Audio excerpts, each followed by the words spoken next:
provinces that are not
Event will kickstart today at any time from now, 10 o'clock, and then will continue right until Friday of the 5th of December. And of course, you can expect the acting president of the country, Mr. Paul Mashatile, to deliver a keynote address today.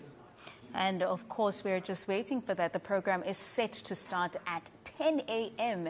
And of course, like Tembinkosi said, we can expect high leaders that will be leading these engagements. And of course, the Deputy President of the Republic will be holding that keynote address. We've had the Speaker of the KwaZulu-Natal Legislature as well, who's showed us the importance of having this engagement here in KwaZulu-Natal, which has been adversely affected by climate change and the issues of drastic and disaster management issues, of course, when it comes to floods. And as you can see there on your screen, the delegates are getting ready to begin the event. As you can see, some of the dignitaries being walked into the venue, and some of the dignitaries that you can expect: the Premier of the KwaZulu-Natal, the Speaker of the KwaZulu-Natal that Tsepo spoke to earlier, Ms. Boyce, the Executive Mayor of eThekwini, and many others from the SADC region. And of course, some of the highlights that you can expect from this program is a high-level plenary sessions on climate mitigation, adaptation, and the socio-economic fallout for agriculture, water, energy, and livelihoods. And of course, delegates are coming from all 15 SADC member parliaments, plus representatives of continental bodies such as the Pan-African Parliament, the African Union Commission, UN agencies, your UNEP, UNDP, the Interparliamentary Union, development partners, civil society, academia, private sector, as well as youth and women groups. And of course, you can still join our conversation by using our handle at Parliament of RSA, because of course you do live in South Africa where some of these disasters have impacted you. Let us know what the impact has been on you or your family, your livelihood, because ultimately these are conversations that everybody should be involved in as climate change affects everyone. As we take through of what to expect this morning, the event of course will begin with the singing of anthems of the Republic of South Africa, the SADC anthem and the African Union anthem. And thereafter, the program of Master of Ceremonies will take over to direct the program, and the delegates will be welcomed by the Councillor, the Mayor of eThekwini, Mr. Cyril Kaba, and thereafter we'll get the welcoming remarks from the Speaker of the Provincial Legislature, and those will be followed by the remarks from the Premier, Mr. Thamsanqa Nduli. Of course, this is a high-level engagement of the SADC region parliaments, of course, ensuring that there is proper engagement and proper environment management, climate change management when it comes to issues of disasters and floods. Of course, we are in the province of KZN, which is one of the provinces that has been adversely impacted by climate change. We're talking floods that have swept away houses, that have swept away warehouses, swept away people's livelihoods. And of course, this has a direct impact on socioeconomic issues such as poverty, unemployment, and issues of health and socioeconomic rights. And these floods, not something that have happened many years ago, it's things that are happening today. Like, you know, because as we're currently sitting here, the weather is not looking that great, although it's still okay, it's not looking that great. But we know that the province of KwaZulu-Natal, and in particular the province of Eastern Cape, and of course other countries in the SADC region, your Mozambique, have been confronted by floods. And I think Durban is the best place to have this discussion on climate change. And of course the focus, as we have said, is also on the impact of it on women and youth. And on your screen is the South African Army Band of KwaZulu-Natal that are welcoming the delegates for that engagement, which is the opening ceremony of where we expect the keynote address to be delivered by the Deputy President of the Republic of South Africa, Mr. Paul Mashatile. Yes, you're still watching Parliament TV, and we're coming to you live on DSTV channel 408. We are expecting the proceedings to begin at any moment, as you can see on your screen, as Tsepo had already indicated, the SA Army Band from KwaZulu-Natal doing what they do best. And this is, of course, Temikosi, this is the official opening and is hosted by the Parliament of the Republic of South Africa. And of course, we are at the Durban International Convention Center in KwaZulu-Natal from the 30th of November 2025, of which from tomorrow, we will be at the Coastland Conference Center. Let's perhaps listen a bit on that band. We wouldn't want to miss out on what music they are playing.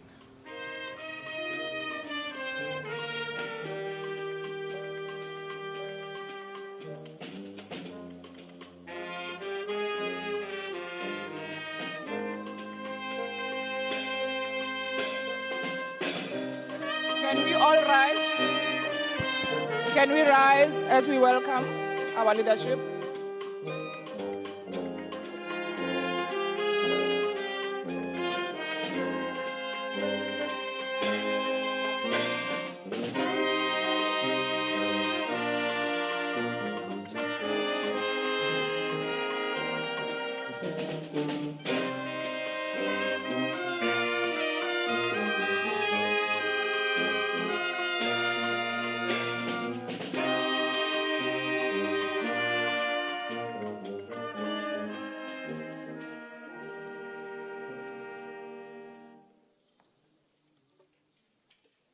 Thank you very much. We may be seated.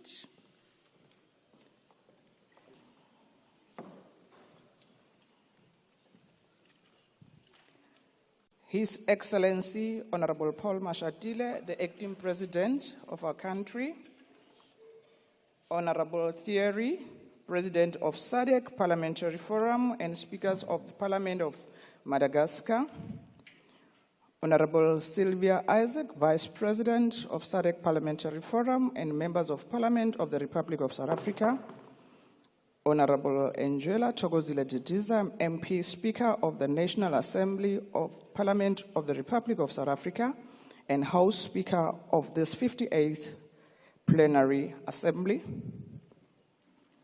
Honorable Ntobeka Boyce, MPL, the Speaker of the Speaker of KZN. I'm from Northwest, that's why I forgot that I'm in KZN. Honorable Boyce and Councillor Cyril Kaba, Executive Mayor of eThekwini Municipality, Her Excellency Ms. Boema Sekgoma, Secretary General of SADC Parliamentary Forum, Senator Dr. Lindia Lorraine Ngumalo, the Interim Chairperson of the Regional Women's Parliamentary Caucus and National Women Parliamentary Caucus of Eswatini, Honorable Members of Parliament from SADC National Parliament. I see a lot of honorable members from different parliaments today. Ms. Princess N. Mojapelo, representative of Southern African Youth Parliament, members of the diplomatic corps with us this morning, honorable delegates and observers, ladies and gentlemen, and members of the media, you are welcome this morning. This is a beautiful morning in our province, KwaZulu-Natal. I will be propelling the program for the day, and my name is Dr. Desbo Mohono, the Speaker of the Northwest Legislature in South Africa. Thank you very much.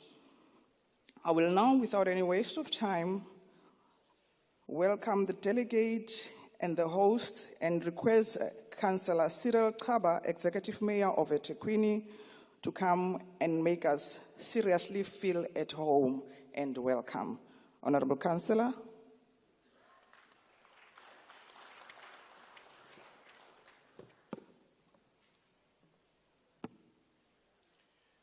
Program Director, Honorable Dr. Despo Mohono, Acting President of the Republic of South Africa, His Excellency Mr. Paul Mashatile, our guest of honor and host, Honorable Thokozile Didiza, Speaker of the National Assembly of South Africa, SADC Parliamentary Forum President and Speaker, of Parliament of Madagascar, Honorable Sitheni Randriana Solanaiko, Honorable Speakers of National Assemblies representing the 13 countries, members of the diplomatic corps, heads of delegations, Secretary General of the SADC Parliamentary Forum, His Excellency Buoma Sahoma, Honorable Speaker of the KZN Legislature, Honorable Nontembeko Boys, and the speakers representing the provinces of the Republic of South Africa, Honorable Speaker of the Council of the City of eThekwini, Councillor Thabani Nyawose, Chief Whip and the Executive Committee members of the City of eThekwini, representative of the Eswatini National Women's Parliament Caucus, Honorable Senator Dr. Linda Lorraine Ngumalo, Miss Princess Mojapilo, Southern Africa Youth Parliamentarian for South Africa, members of the media, ladies and gentlemen, good morning. It is a distinct honor for me on behalf of the people of the eThekwini municipality to welcome you to our beautiful city of Durban for the 58th Plenary Assembly of the SADC Parliamentary Forum. This gathering comes shortly after South Africa successfully hosted the G20 Summit, an achievement that has significantly strengthened our standing as a globally. We deeply appreciate the opportunity to host this important gathering, which brings together speakers, parliamentary leadership, and support staff from across the SADC region. Your presence here is a vote of confidence in our city's capabilities, our hospitality sector, and our world-class facilities. We have no doubt that this assembly will yield meaningful economic benefits for Durban, particularly in tourism and hospitality industry. We trust that when you return home, you will become our ambassadors, encouraging others to visit Durban as both tourists and investors. I must admit that when the Speaker of the South African Parliament, Honorable Thoko Didiza, briefed the city leadership about this event in August, we were overjoyed. We fully understood the magnitude of what this means for the people of eThekwini and KwaZulu-Natal. For the next few days, the eyes of the SADC region will be firmly on our city, which will further position Durban as a competitive city. This assembly is held under the theme, open quote, the impact of climate change on women and youth in the SADC region and the role of parliaments in climate change mitigation and adaptation, close quote. This theme challenges us to strengthen our efforts on mitigation and adaptation. It reminds us that women and youth often bear the greatest burden of climate-induced disasters. As you may know, eThekwini has been the epicenter of several major disasters in recent years. The COVID-19 pandemic, the July 2021 civil unrest, and the recurrent floods since 2022. I'm pleased to report that we have made significant progress in restoring and rebuilding infrastructure that was severely damaged during these events. As part of your five-day program, you'll have an opportunity to visit some of the areas worst affected by floods and see firsthand the work the city has done. Our approach has been to build back better, creating infrastructure that is more resilient to future catastrophic events. We look forward to sharing the lessons we have learned and to gaining valuable insight from our colleagues across the region on how they are responding to similar challenges, as it were. Honorable speakers, ladies and gentlemen, this gathering is also important because it seeks to promote deeper regional integration. The COVID-19 pandemic demonstrated clearly how interconnected we are as a region, a continent, and a world. If we are to respond effectively to the challenge before us, we cannot afford to plan or act in silos. This reminds me of an African proverb which says, if you want to walk fast, walk alone. If you want to walk far, walk together. Indeed, for quick results, we may act alone as nations, but for lasting, sustainable progress, cooperation is indispensable. Let us continue working together to build a better Africa and a better world. In closing, let me assure you that with over 300 delegates attending this gathering, we have worked diligently to ensure a successful assembly.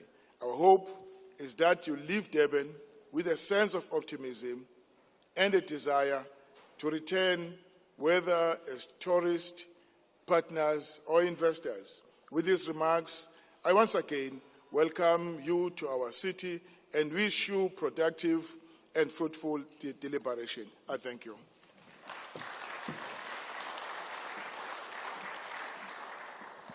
Thank you very much, Councillor.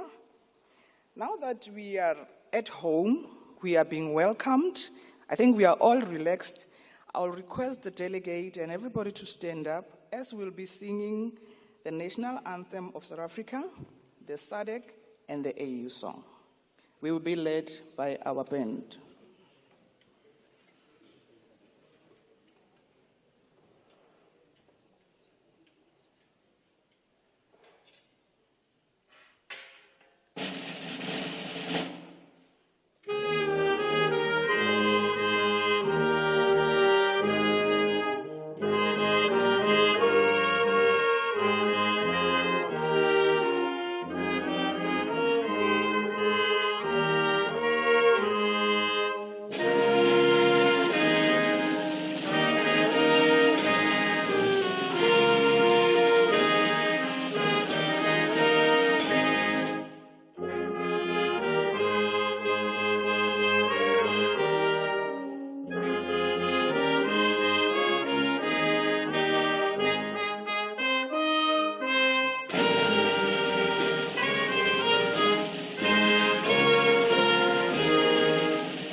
universal integration to all people's unity and all harmony. Cradle of humanity, cradle of our ancestors. Let us praise with joy the realization of our hopes and raise the banner of solidarity.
Thank you. We may be seated. I will now call our local speaker, the Speaker of the Legislature of KZN, Honorable Boyce, to give us a welcoming remark. Honorable Speaker.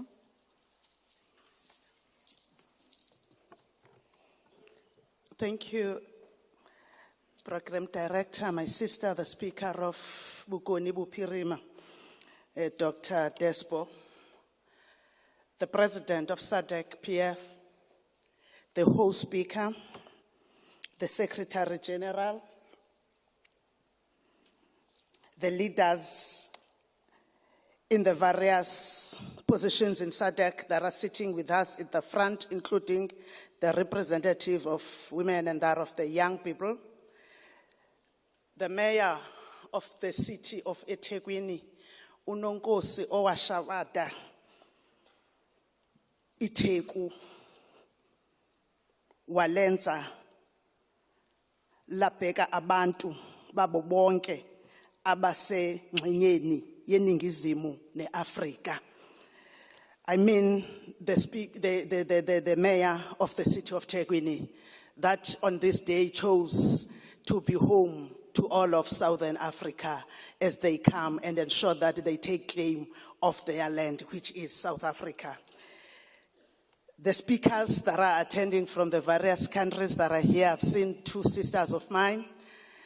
I've seen the speakers from the provincial legislatures and deputy speakers in the Republic of South Africa, the delegates, including those from the KwaZulu-Natal provincial legislature, the secretaries to parliament throughout SADC.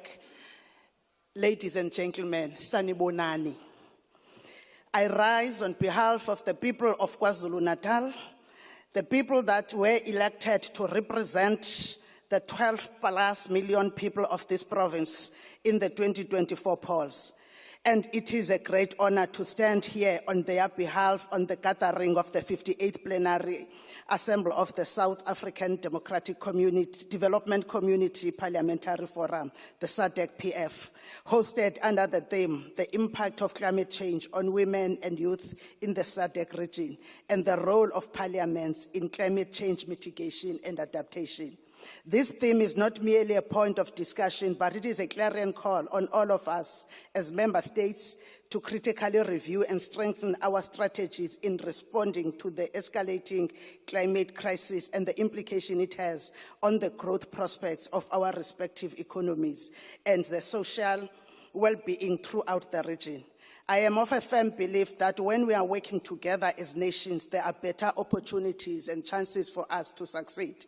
So as we welcome you here today, we want you to remember that this is the province that had in the Republic of South Africa, alongside the Eastern Cape, the Western Cape, has been highly impacted by the negativities that come with climate change. We have experienced this way back as far as 2012 when they started in the northern side of the province. But of course, we have seen many lives that have been lost, especially here in the metro, eThekwini, and Umgungundlovu district, which are the two biggest districts and regions in our province. These were not alone, but it has been together with the rest of the regions and districts that are along the coast, be it Ugu, be it King Echwayo, be it Umkhanyakude, be it eThekwini and Umgungundlovu, as I've said. Even the local municipalities far beyond here have been hard hit. As I stand here, it's just a week ago that in one of our local municipalities within the Umgungundlovu district called Umshwati, we have had some devastating weather that had resulted in loss of life and displacement of communities. Amongst those who were displaced, mostly are children, young people, that is the youth, and older persons, indiscriminately of age. But importantly, the majority have been found to be women, regardless of them being the children, being young in terms of youth, being senior citizens or persons with disability. They have been, in majority, women. And this had taught us in the province many lessons of how indiscriminately the nature of climate change is. And it had continued to affect us in this province in its indiscrimination. We have seen women, men, persons with disability, young and old, particularly those who are from our townships and rural communities, suffer the most climate-induced challenges of floods, droughts, heat waves, and wildfires. These challenges worsen the already existing socio-economic issues, resulting in food insecurity, displacement, unemployment, higher needs to access to healthcare, violence and gender-based violence specifically, including sexual and reproductive health rights being undermined. Therefore, I believe that the coming of this SADC-PF to this province of KwaZulu-Natal couldn't have been at a better time. I know in my heart of hearts that being a representative of the people of this province, the people of this province are hungry to learn that there is action on the decisions and discussions that have been taken here. They need to see that the same way that those in Malawi, those in Botswana, those in Zambia, and the rest of the islands that make our beautiful SADC, that what it is, and all the members of this parliamentary forum are as hungry to hear what we have to say, because what we have to say is going to ensure that when we go back, we would be more focused on climate innovation and putting in place legislative framework that will mitigate the impact of this on our own people. This we must not just do theoretically, but we need to commit ourselves to do oversight. The progressive laws that we will enact will not live in the books and the echelons of parliaments, but they will live when members of parliaments and legislatures go out to exercise oversight, and oversight that would impact for the change in the lives of the people. Be it working together with municipalities to ensure adherence to urban settlement and urban laws, but we need to go out and work. We must borrow from the declaration that was taken in Cape Town, in the Western Cape, over a month ago when we met as the P20 Speakers Summit, led by Speaker Didiza, where we had to resolve to be more gender responsive and youth inclusive in our climate policies, where we have also resolved that we want to leave no one behind. Let us all go together so that the benefits of Africa that were earned a week ago, when the world gathered to speak about economic policies, realized the truth that you and I have known always, that Africa is not only the future, Africa is the leader. It's just us having to take our place at the table, the high place at the table, which will start with us as parliamentarians being understanding of our representation, that we do not represent only ourselves. We represent the people through progressive legislation, but importantly, through overseeing the implementation of them, because any legislation that you have will never be effective if it is not implemented. We are hoping and relying, President and Speaker Didiza, that when we resolve and live here, we will be following up, and KwaZulu-Natal will ensure that we implement that which is meant to be implemented by us. But we'll also be hoping for cooperation from everybody else, especially the executive. Namukelekile, esifundazweni saKwaZulu-Natal.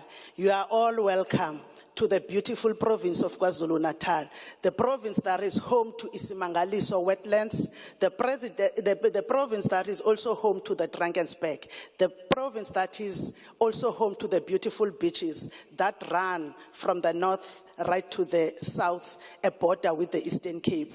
Thank you for choosing KwaZulu-Natal to be your destination.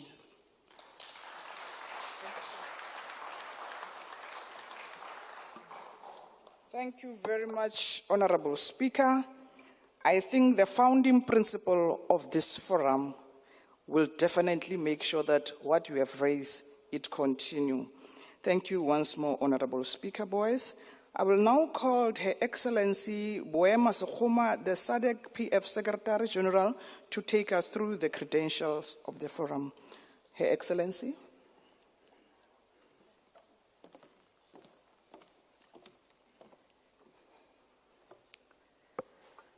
Good morning, bon dia, bonjour, salibonan.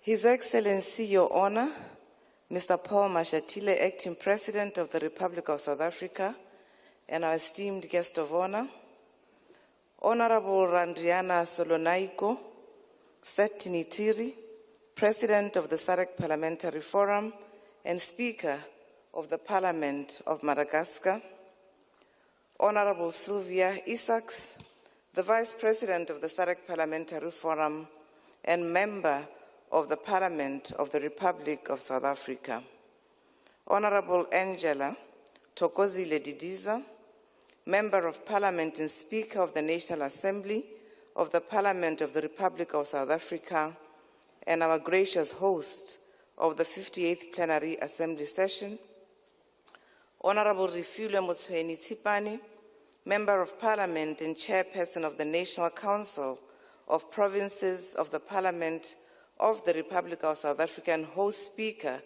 of the 58th Plenary Assembly in absentia, Honorable Azrael Julida Enesta, Speaker of the National Assembly of Seychelles and host of the 59th Plenary Assembly, distinguished Honorable Speakers of SADC Parliaments, leaders of delegations, honorable members, Mr. Thulasizwe Ntuli, Premier of KwaZulu-Natal, members of the National Assembly, speakers of the South African legislative sector, Honorable Nontombeko Boyce, Member of Parliament of the Legislature and Speaker of the KwaZulu-Natal Legislature. Allow me, honorable speakers, honorable members, to stand on the protocol that has been established and simply say you are welcome in your respective hierarchies and your respective portfolios. It's my profound honor to stand before you on behalf of the SADC Parliamentary Forum to add to the welcome that has been extended for you to be here at the 58th Plenary Assembly Session of our forum. Pardon me, Honorable Speaker, if I get out of order. There's something about being here in this majestic city of eThekwini, a place whose very sands and shorelines carry the stories of our region, our struggles and our aspirations, that invokes a spirit of radicalism. However, I will stand guided. Allow me also at the beginning to pay profound tribute through His Excellency, Your Honor, the Vice President, to His Excellency President Cyril Matamela Ramaphosa for his exceptional leadership and stewardship of the G20. Under his guidance, Africa did not merely participate, Africa led, and Africa is rising. Your Excellency, your presidency placed the aspirations, the challenges, and solutions of the Global South firmly at the center of the global discourse. Your presidency championed multilateralism, inclusion, equitable development, and the reform of global financial institutions with clarity, dignity, and stewardship that made the continent proud. You set a new benchmark for visionary African leadership on the world stage. And for that, the SADC Parliamentary Forum extends its deepest admiration and congratulations to you and the Republic of South Africa. Our guest of honor, honorable speakers and distinguished delegates, as the forum, in equal measure, we pay particular tribute to the Honorable Speaker, Thoko Didiza, whose exemplary leadership during the P20 has been next to none. Consistent with her coherence and conviction on all parliamentary platforms on sustainable development. Under her leadership and stewardship at the helm of the African Geopolitical Group within the Interparliamentary Union, she has lifted the voice of our continent with dignity, strength, and strategic clarity. In the last session, the voice of Africa on peace and security was heard. You have demonstrated through your action, intellect, and unwavering resolve that women can and women do lead with distinction on the world stage. Malibongwe.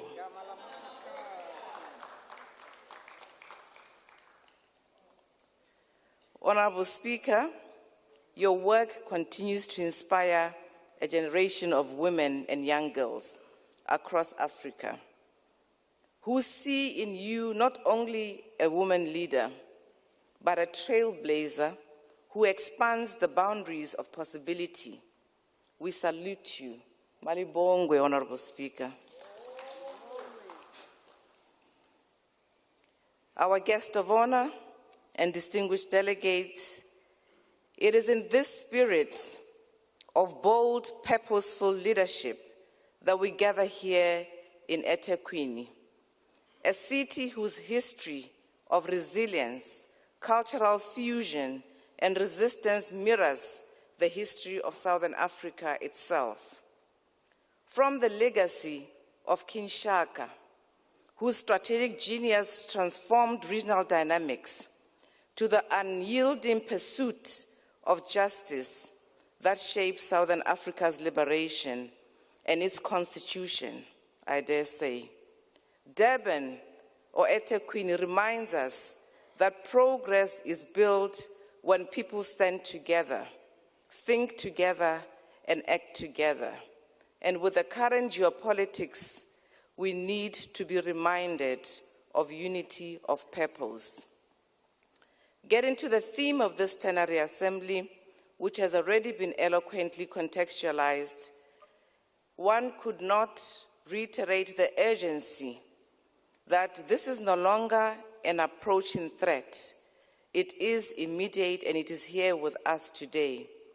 It is a daily reality, and in particular, women and young girls and the elderly are on the front line, enduring gendered climate stress related to medical disruptions, supply chain disruptions, induced gendered violence, forced migration, loss of income, among others. And parliaments are called to scale up and respond with equal urgency, innovation, and courage. Honorable members, it is not accidental that we are here, as you've already heard from the Honorable Speaker. This land also carries layers of history, as I've indicated. Taking you back to the 1820s, hunters and settlers who opened new commercial pathways, which are currently sustained. The great port of Durban, which became a lifeline for regional trade and a gateway for Indian Ocean, a melting pot of African, Asian, and European cultures whose fusion forged a unique identity, a proud Zulu homeland, where the spirit of Ukuntlamba and the legacies of the Zulu kingdom still echo. Indeed, on reflection, this region is complete with acknowledging the four founders of this country, the state builders, the innovator and visionaries, whose legacy we must carry towards our unity. Our diverse chiefdoms under a shared national consciousness offers lessons for today's regional integration.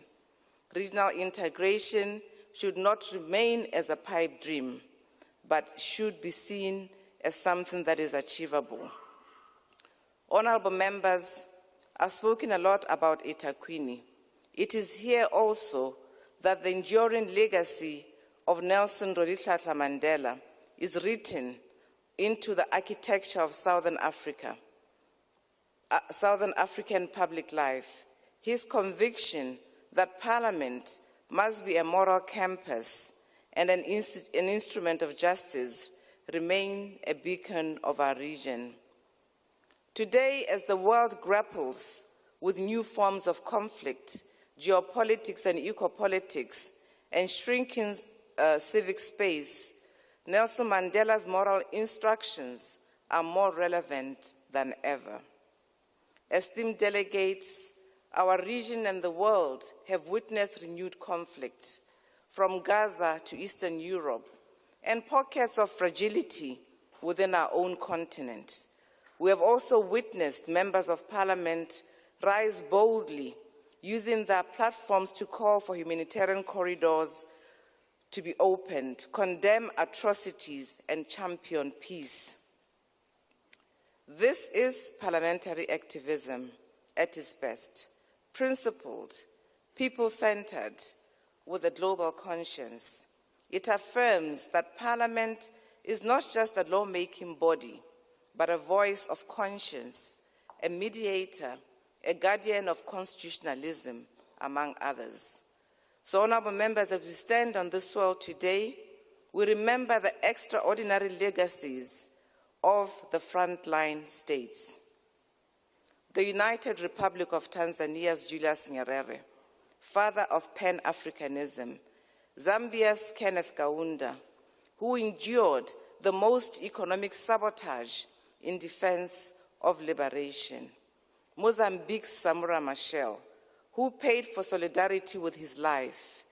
Botswana's Razakama, whose diplomacy anchored stability in times of immense threat. Angola's Agostinho Neto, Zimbabwe's Robert Gabriel Mugabe, and others who forged pathways for the oppressed to breathe freedom.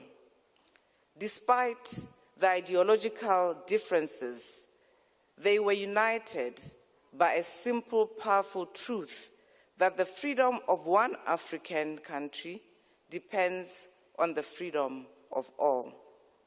Honorable members, that spirit is the very foundation of the SADC Parliamentary Forum's framework and the SADC's regional integration agenda.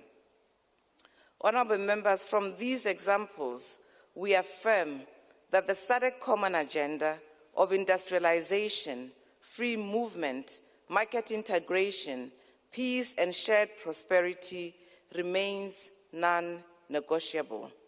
The plenary assembly or this gathering must therefore and shall always reinforce the role of Parliament in harmonization of laws for the African Continental Free Trade Area implementation to soar, ensure the Maputo Development Corridor becomes a functional continental artery, overseeing the proper use of natural resources, including minerals, water systems, and biodiversity, guaranteeing transparency in natural resources and also in national budgets, championing youth empowerment, women's full economic participation, and the protection of vulnerable groups without exception. Our guest of honor and distinguished speakers of Parliament, South Africa continues to offer vital lessons. It has one of the world's most visionary constitutions, guaranteeing civil, political, and socio-economic rights. Its courts have shaped global jurisprudence, especially on housing, health, and non-discrimination. Its diversity, characterized by 11 languages, multiple faiths, cultures, and heritages, is not a liability, but a triumph of coexistence. Its global leadership in sport, whether the Springboks, Bafana Bafana, or its dynamic athletes, reminds us that resilience can be a national identity. South Africa's commitment to zero tolerance on gender-based violence, supported by a robust Commission for Gender Equality and strong parliamentary action, aligns seamlessly with our SADC model law on gender-based violence, our SADC model law on eradicating child marriages and protecting children in marriage. South Africa is a story of rising from conflict to justice, from division to unity, from rupture to renewal. As parliamentarians, we face rapidly changing dynamics and an ecosystem. We have a youthful population, the Gen Zs, who are unemployed, who are yearning for participation, who are demanding relevance and an opportunity for justice. We have natural resources that we are endowed with, which are also trapped in the midst of the promise for employment, the promise for equity, among others. They must be managed with integrity and foresight. It is in this context that the work of this plenary assembly becomes decisive. And it is for this reason that the SADC Parliament must come in 2026. Honorable members, the plenary is not simply a gathering, it is a call to history. We think beyond borders, we legislate beyond election cycles, we oversee beyond the confines of domestic politics, we dream beyond the limitations of the present. We think SADC, we think Africa, we think the future. With these reflections, honorable members, may our deliberations be bold and visionary, and may the spirit of our ancestors and the ancestors of this eThekwini, who believed unshakably that a united region can be overcome and any adversity can be overcome, remain with us throughout our deliberations. Honorable members, I thank you for your kind listening, and at this point, in line with the established practice of this August plenary, allow me to inform our guest of honor and distinguished delegates that this 58th Plenary Assembly has complied with Article 7, subsection 2 of the Forum's Constitution on equitable representation of women and political diversity. I'm pleased to report that overall, 14 out of the 15 member parliaments are represented at this assembly. Only one parliament has tendered their apologies, being the United Republic of Tanzania. The assembly is attended by over 300 delegates as indicated, and by 69 representatives comprising of presiding officers and members of parliament, excluding members of parliament who are attending as observers. We have 13 organizations attending as observers. 11 delegations are led by speakers or presiding officers, demonstrating the high level of commitment to the work of the forum, while 3 delegations are led by members of parliament. Women in these delegations make up 40.6% of delegates, with 28 female and 41 male members of parliament attending. While this falls far short of the 50% parity target set by the SADC Protocol on Gender and Development, it shows steady progress towards gender-balanced representation in parliamentary diplomacy and decision-making. The Plenary Assembly also reflects the Forum's foundational commitment to inclusive and multi-party democracy. Of the 69 representatives, almost 60% are drawn from ruling parties or ruling coalitions, 21.7% represent the opposition, 7.2% are independent members of parliament, 2.9% are traditional leaders or chiefs, 8.7% are non-political or non-partisan members. The rich composition, honourable members, ensures that the forum deliberations benefit from a diverse range of political perspectives, ruling and opposition, elected or traditional, strengthening the forum's mandate to promote accountability, inclusivity, and participatory democracy in our region. Honourable members, for the benefit of our guest of honour, may I request that as I introduce each delegation, you kindly rise as I mention your country for the benefit of our guest of honour. I'll start with the National Assembly of Angola, a delegation of 6 members led by Honourable Adao Francisco Correia de Almeida, Speaker of the National Assembly. You're welcome, Honourable Speaker.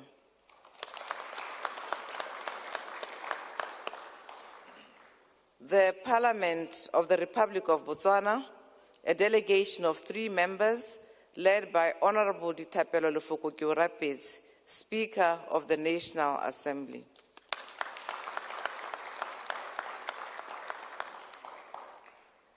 The Parliament, you're welcome, sir. The Parliament of the Democratic Republic of Congo, a delegation of 10 members, of which 4 are observers, led by Honourable Jean-Claude Chilumbai Masamu, the first Deputy Speaker of the National Assembly. You're welcome, Honourable Speaker. The Parliament of the Kingdom of Eswatini, a delegation of 5 members, led by Honourable Senator Isaac Maimo Magagula, Member of Parliament. You're welcome. The Parliament of the Kingdom of Lesotho, a delegation of 6 members, led by Honourable Tlohang Sekamane, Speaker of the National Assembly. You're welcome, Honourable Speaker. The Parliament of the Republic of Madagascar, a delegation of 6 members, led by Honourable Randriara Sulinaiko Tiarisitini, Speaker of the National Assembly and President of the SADC Parliamentary Forum. The Parliament of the Republic of Malawi, a delegation of 6 members, led by the Right Honourable Sami Suleiman, Speaker of Parliament. You're welcome, Honourable Speaker. The Parliament of the Republic of Mauritius, a delegation of 4 members, led by Honourable Govindan Pinivil Venkatasamy, Deputy Chief Government Whip. You're welcome. The Parliament of the Republic of Mozambique, a delegation of 6 members, led by Honourable Margarida Adamugi Talapa, Speaker of the National Assembly. You're welcome. The Parliament of the Republic of Namibia, a delegation of 4 members, led by Honourable Sarah Kangungwela Amadila, Speaker of the National Assembly.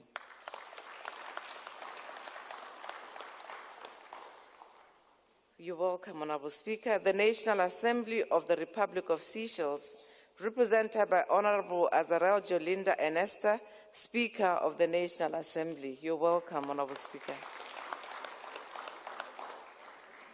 The Parliament of the Republic of South Africa, a delegation of 14 members, of which 8 are observers, led by our gracious host, Honourable Tokodi Diza, Speaker of the National Assembly.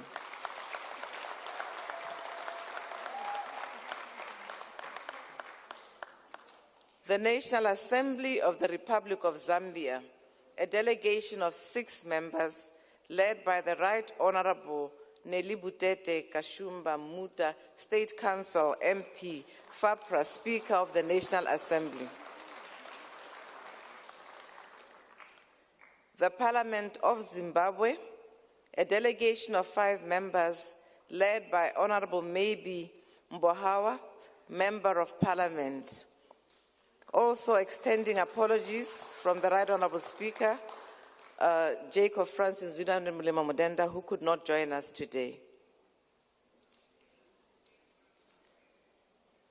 Clerks and Secretary Generals of Member Parliaments who are here with us today, you are welcome. The South Africa Parliament, the SADC Parliamentary Forum, Secretariat, a delegation of 13, led by myself, the Secretary General. Last but not least, all the staff from our member parliaments. The Parliament of the United Republic of Tanzania, as indicated, have sent their apologies. Permit me at this stage to further extend a heartfelt appreciation to the Parliament of the Republic of South Africa for its meticulous planning, seamless coordination, and exemplary professionalism in hosting not only this plenary assembly, but also the just concluded meeting of the Executive Committee. Under your capable leadership, Honorable Speaker, and that of the Secretary to Parliament, and through the diligence of all parliamentary staff, you have demonstrated once again why South Africa remains an anchor institutionally, politically, and symbolically for our region. Your hospitality has been nothing short of impeccable. I wish you all, distinguished delegates, a fruitful deliberation.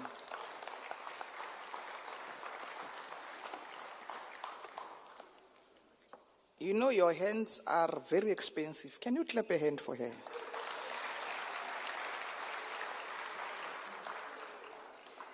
Marona re go lebogile motlotlegi wa rona. O pile kgomo le naka. Motswana o kile a re moseka phofu ya gabo hanka swa lentswe.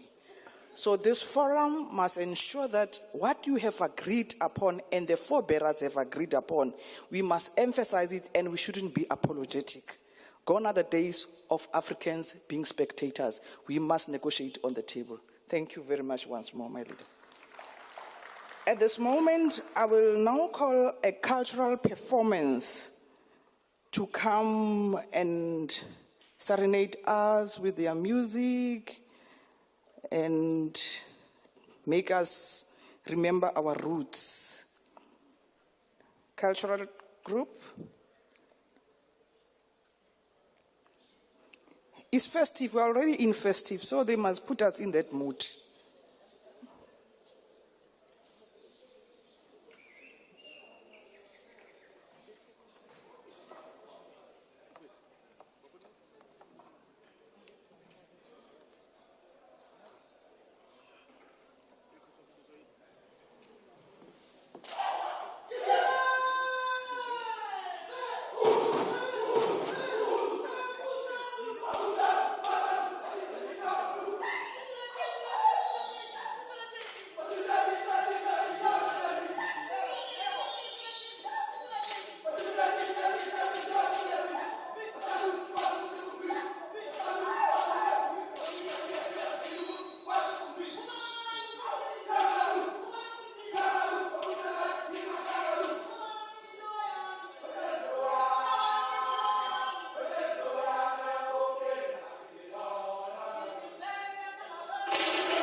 Wow, the beauty of Africa.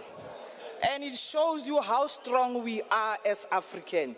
We must never even doubt our strength. Thank you very much, Banabaka. That was a beautiful performance. Yes. Thank you very much. At this moment, I will now call the two speakers. They will follow each other. I won't stand. We will have Ms. Princess N. Mojapelo, South African Youth Parliamentary, and followed by Senator Dr. Linda Lorraine Ngumalo, National Women Parliamentary Caucus, Eswatini. They will follow each other. I won't stand in between. You are welcome. The first one is Mojapelo. Yes.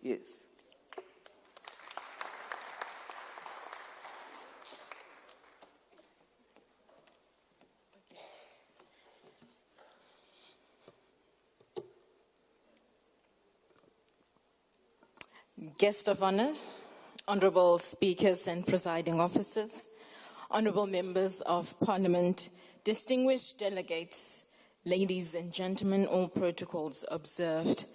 My name is Princess Britumelo Mojapelo, and I am here representing the SADC Youth Parliament. It is an immense honor to stand before this esteemed assembly once again on behalf of the vibrant, resilient and unyielding young people of the SADC region. I rise here representing the Southern Africa Youth Parliament, a youth-led, youth-driven platform committed to amplifying young voices and shaping the policies that define our future, hosted proudly by the Southern Africa Youth Forum. We remain the regional engine of youth mobilization, democratic engagement, and innovation. And I say once again, deliberately, because since the 56th Plenary Assembly in Livingstone, Zambia, young people have been given the rare, profound privilege of addressing the highest decision-making body of the SADC-PF twice every year. Not as spectators, not as ornaments, but as partners, contributors, leaders in our own right.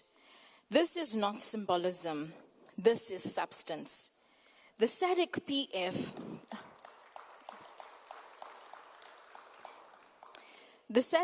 stands today as one of the most youth-inclusive institutions in our region.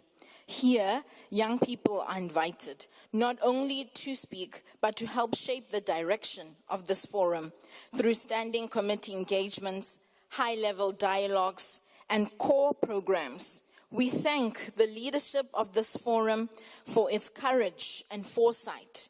Through initiatives such as the mentorship program, young people are being prepared intentionally to step into leadership with clarity, conviction, and competence.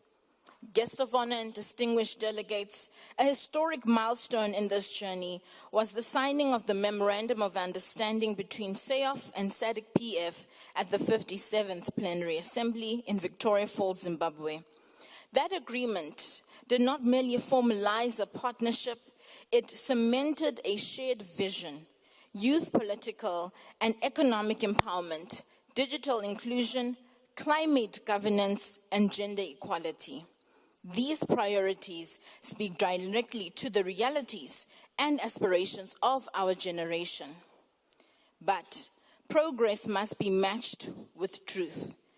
And the truth is this: young people across the SADC region continue to face urgent, deeply interconnected challenges that demand decisive action. Socioeconomic exclusion and unemployment remain some of the painful hurdles. We are the most educated, most connected generation Africa has ever produced, and yet millions of capable, ambitious young people remain locked out of opportunity. With over 60% of our population under 35, this is not just an economic concern. It is a crisis of dignity, a crisis of hope. When young people cannot turn their skills into livelihoods, frustration rises, trust erodes, and an entire generation is put at risk. Addressing youth unemployment requires more than just job creation. It requires restoring confidence, nurturing aspirations, and building inclusive economies where young people can thrive. Peace and security weigh heavily on us as well. From northern Mozambique to the eastern DRC, young people are too often the first to feel the shock waves of violence. Yet, in these very places, youth are stepping forward, taking risks with their lives in community peace building, mediation, and grassroots stabilization. In Tanzania and Madagascar, youth-led protests reflect growing impatience with exclusion, inequality, and governance gaps. I'll tell you this, we are not a silent generation. We are a generation of action. But to sustain our work, youth peace builders do not only need encouragement, we need recognition, protection, and real investment. Human security remains fragile. Poverty, gender-based violence, and limited access to healthcare, especially sexual and reproductive health, continue to strip young people of their rights and their potential. And above all, climate change stands as the defining crisis of our lifetime. Its impact is not theoretical. It is lived daily. More than 240 million young Africans already enduring multiple climatic shocks. In our region, food insecurity, water shortages, and disrupted education are not distant possibilities, they are pressing realities. Yet even in this crisis, young people are leading, from reforesting landscapes to innovating with digital climate tools from Mauritius to Malawi, from Seychelles to Zimbabwe. Youth across SADC are demonstrating courage, creativity, and resilience. In 2022, over 400 young people gathered in Johannesburg at the 4th SADC Youth Forum, where the idea of the SADC Youth Climate Change Envoy was conceived. Today, that idea is a living force. The envoy has launched the Youth Negotiator Program, convened the first conference of youth ahead of COP, and carried the voices of SADC youth to the global platform, including the Africa Climate Week in Nairobi.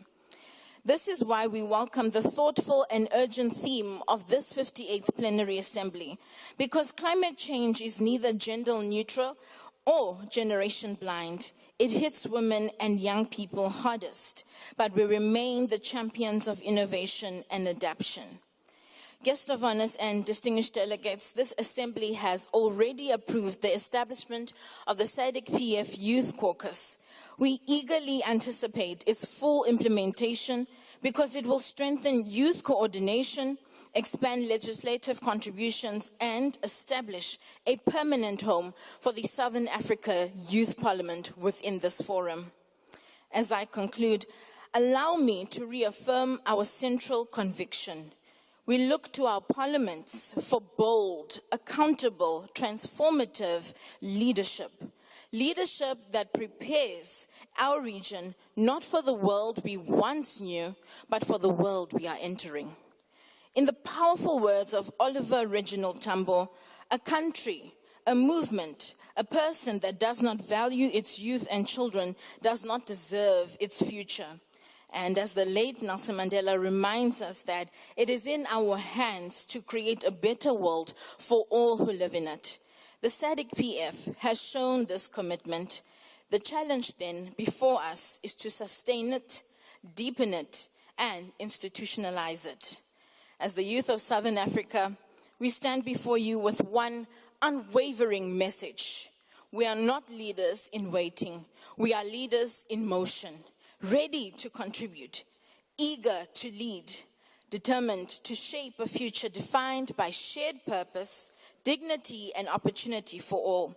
And as you rise into that future, we carry a principle that has guided youth movements across generations. There is nothing for us without us. I thank you.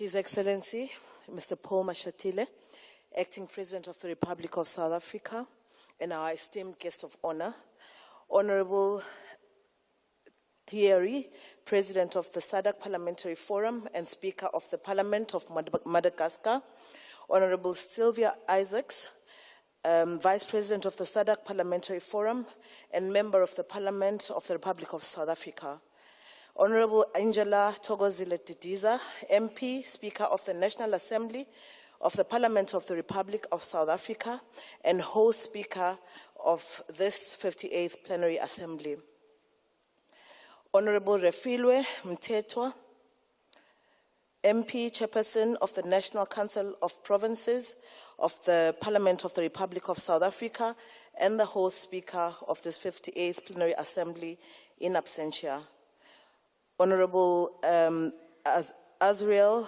Speaker of the National Assembly of Seychelles and host of the 59th Plenary Assembly, distinguished speakers of SADC National Parliamentary Forum, heads of delegations, Mr. Thulasizwe Ntuli, Speaker of the KwaZulu-Natal, member of the National Assembly of the National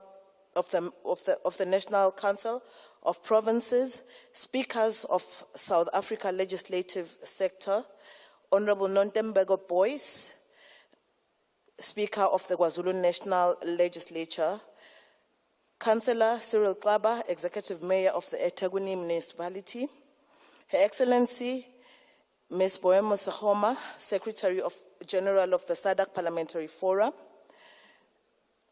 Honorable Members of Parliament from the SADC National Parliaments, MP Princess, or Ms. Princess, Representative of the Southern Africa Youth Parliament, members of the Diplomatic Corps, delegates and observers, ladies and gentlemen. It is with a deep sense of humility and honor that I address this esteemed gathering on behalf of the women parliamentarians of the SADC region under the auspices of the Regional Women Parliamentary Caucus. We gather here in KwaZulu-Natal province at a moment of great significance. We, in this midst of celebrating or commemorating the 16 days of activism against gender-based violence for 2025, being observed under the theme, Unite to End Digital Violence Against All Women and Girls. The theme challenges us not to remain silent or passive in the face of harm, but to confront emerging threats, especially those born of the rapidly evolving digital age, with clarity, courage, and a united, purposeful resolve. Guests of honor and distinguished delegates, KwaZulu-Natal is not only rich in cultural heritage, but a storied history of resistance. It is also a wellspring of women's leadership whose enduring legacy continues to shape our collective conscience. From the resilience of its matriarchs to the courage of its freedom fighters and the brilliance of its trailblazing daughters, this province has long been a cradle of strength, wisdom, and visionary leadership. It is a land where the spirit of Ubuntu thrives, and where communities are bound by shared purpose, and where voices of women have time and again risen to guide, to heal, and to inspire. It is here in the province of KwaZulu-Natal that we encounter the enduring spirit of towering figures such as Queen Nandi, the revered mother of King Shaka Zulu, and a formidable leader in her own right.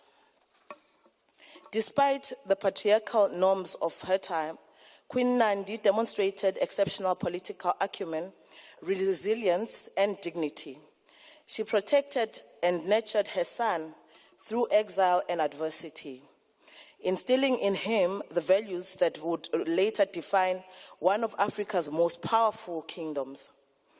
Her unwavering strength and influence over court affairs and her reverence within the Zulu nation, where she became a symbol of maternal authority, statecraft, and enduring leadership. Queen Nandi's legacy attests to her foundational role that women have long played in shaping the destiny of nations. We honor Charlotte Maxege, a pioneering figure in academic excellence, spiritual leadership, and political activism. She became the first Black South African woman to attain university degree, a Bachelor of Science from Wilberforce University in Ohio, USA in 1901.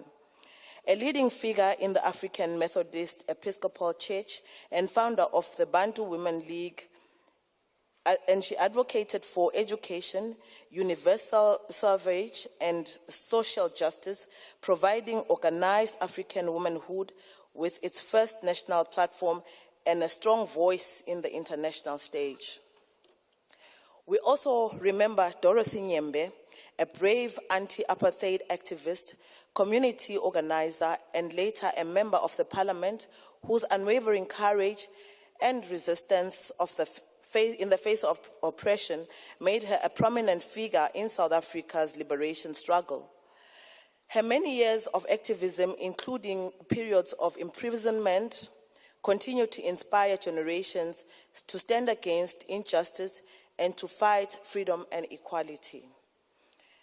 These women were not just symbols in their era, they were architects of change, encouragingly challenging the structures of injustice and reshaping history. Their legacy is not confined to past. It endures as a powerful beacon, guiding our collective pursuit of justice, dignity, and equality today. Yet the very injustices these women leaders fought against continue to persist in new and evolving forms. Gender-based violence still haunts women in their homes, workplaces, and increasingly in digital spaces they explore. Technology facilitated violence, from online harassment to non-consensual sharing of images and digital stalking, targets women and girls with devastating consequences, undermining safety, restricting expression, and reinforcing exclusion. These violations are exacerbated by the digital gender divide, where women and girls remain disproportionately without access to the internet, digital literacy, or tools to participate fully in today's economy and democracy.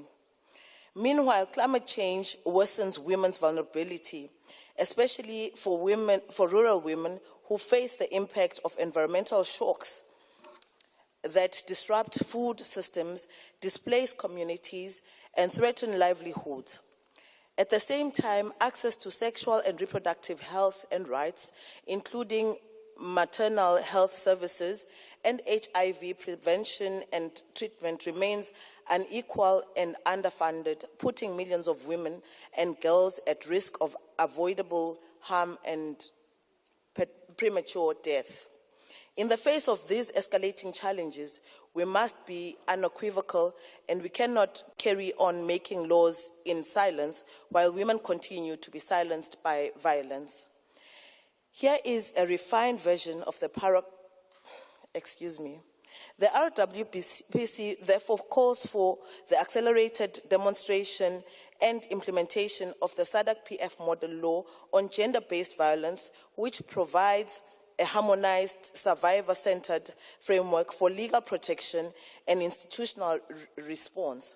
Equally, we urge the adoption of the model law on eradicating child marriage and protecting children already in marriage, which addresses one of the most deeply rooted violations of girlhood, whilst unlocking pathways of dignity, opportunity, and empowerment. These model laws must not remain aspirational documents. They must become actionable blueprints. We bring them to life in our national context through robust domestication, adequate resource allocation, and vigilant parliamentary oversight.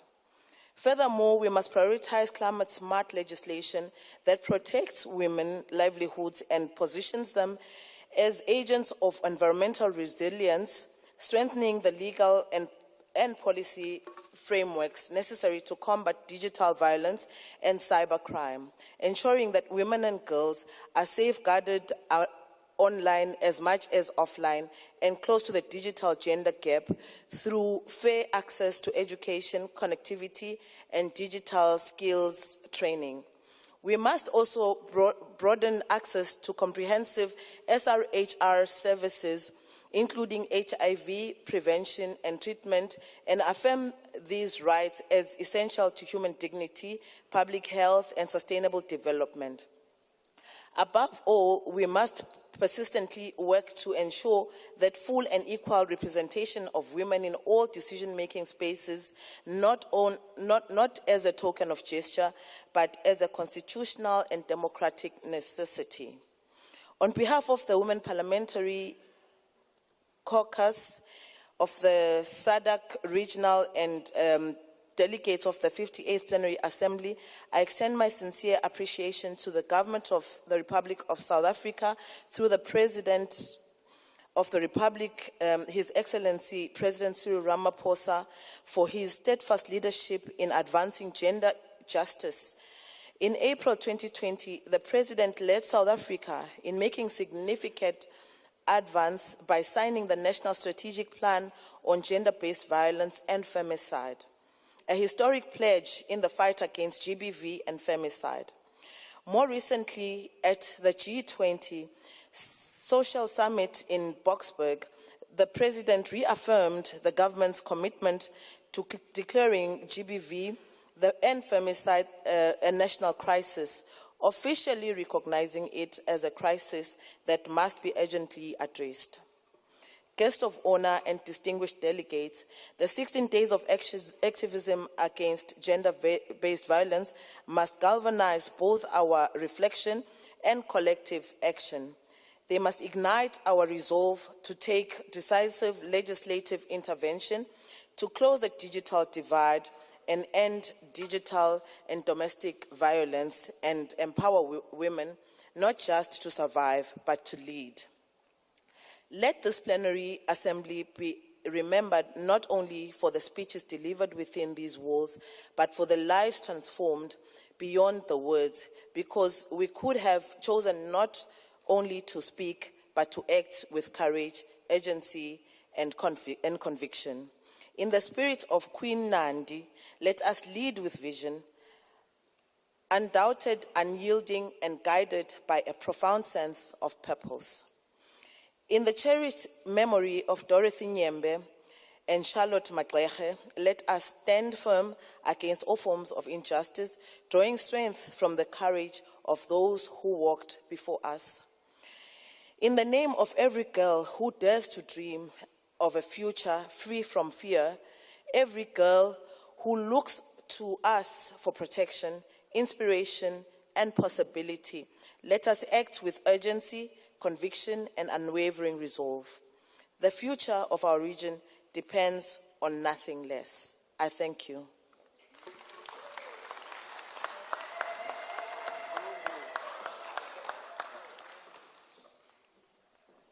Thank you very much to our young mind.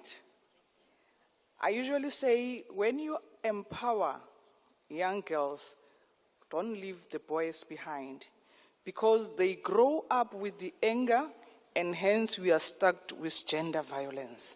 So it's important that you must bring them together. They must know they are equals. Honorable member, the founder of this forum, exactly, they wanted to address gender parity. And as the region and as the continent, let's fight and not reverse our gains. In many countries, we are seeing the reversal of the gains, especially on gender. That must be corrected, honorable leaders. It's very, very important. Thank you very much for the powerful input that you make today. Unfortunately, I'm part of the gender activists. I won't keep quiet. And also climate change, I'm an activist. I'm fighting. I want those who have contributed to pay. We want justice on climate in our continent. Without any waste of time, I will now call the President Honorable Thierry, Speaker of the Parliament of Madagascar. Your Worship.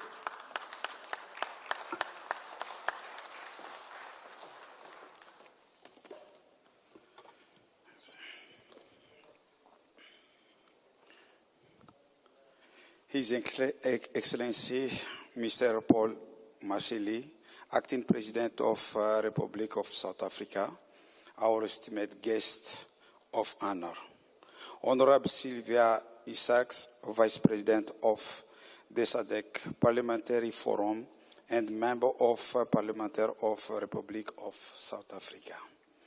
Honorable Angel Tukaseli Didiza, MP, Speaker of National Assembly of the Parliament of Republic of South Africa, and host Speaker of this 58th Parliamentary Assembly. Honorable Refeli Michoniti Chipan, MP, Chairperson of National Assembly, National Council of Provinces of Parliament of Republic of South Africa, host Speaker of this 58th Plenary Assembly in absentia. Honorable Azel Julida Ernesta, Speaker of the National Assembly of Seychelles and host of 59 Plenary Assembly. Distinguished Speaker of SADC National Parliamentary and the Head of Delegates. Her Excellency, Ms. Biamo Segoma, Secretary General of SADC Parliamentary Forum. All protocol observed.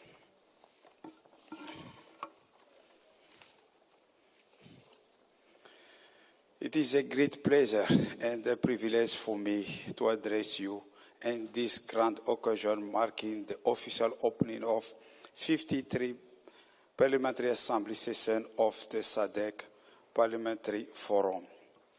This is indeed an honor to be meeting here in this beautiful coastal city and Guinea, a city known for the rich natural heritage, unity, and shared aspiration of our SADC region. Guest of honor, distinguished delegate, I'm sure I speak for all, and I express our profound gratitude to the Parliament of Republic of South Africa. Through our gracious host, Honorable Speaker Toko Didiza, the government and the people of South Africa, for hosting this plenary assembly. Your warm courtesy and exceptional hospitality extend to us, our delegation since our arrived, are sincerely appreciated.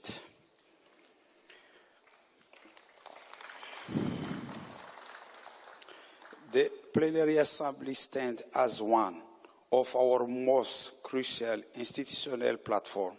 It's here that we deliberate, create partnership, reflect, and renew our shared resolve to deepen democracy, strengthen governance, and advance the well-being of our people. It is here that we extend ideas, share experience, and refine our parliamentary practice in pursuit of excellency. Guest of honor, distinguished delegate, this session allows us to assess our process transparently, to learn from our past with humility, and share our regional integration agenda with determinations. We must commend the Republic of South Africa for its principled and visionary leadership in championing the establishment of the SADC Parliament. We especially remind with pride the event of the 98th Ordinary SADC Summit in Windhoek, Namibia, in August 2028, where Excellency Cyril Mutamela Ramaphosa, eloquent and unequivocal express the imperative of establishing a SADC parliamentary that can amplify the people of the voice, enhance democracy, oversight, and shape the future of our integrity. Guest of honor and distinguished delegate, the SADC-PF has consistently demonstrated its value as a strategy platform for fostering interparliamentary cooperation and laying a robust foundation for enhanced citizen engaged in the region integration agenda. It has played pivotal roles in the demonstration of SADC protocol, among their notability through the development and adoption of model of laws. From an administrative standpoint, I'm proud to affirm that the institution has embraced a modern management system underpinned by strong cooperative governance principles, positioning the forum as a credibility of a professional body, well placed to evolve into full-fledged SADC Parliament. We continue to account of South Africa and with support to secure the approval of ratification of protocol and SADC Parliament. Full confident that SADC Parliament will build on the solid capacity and institutional infrastructure we have developed under the auspices of the forum.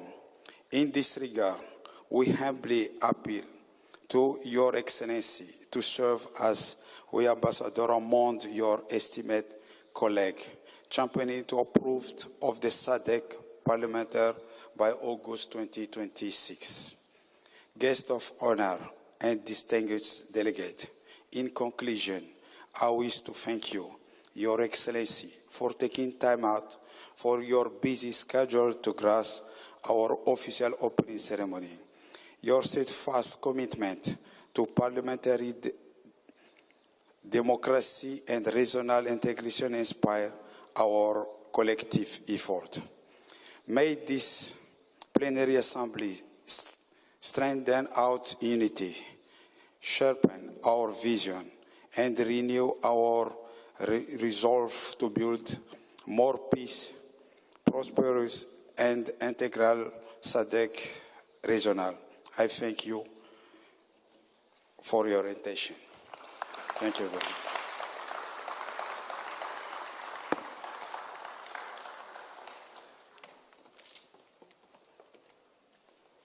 Even for the president, you are still stingy.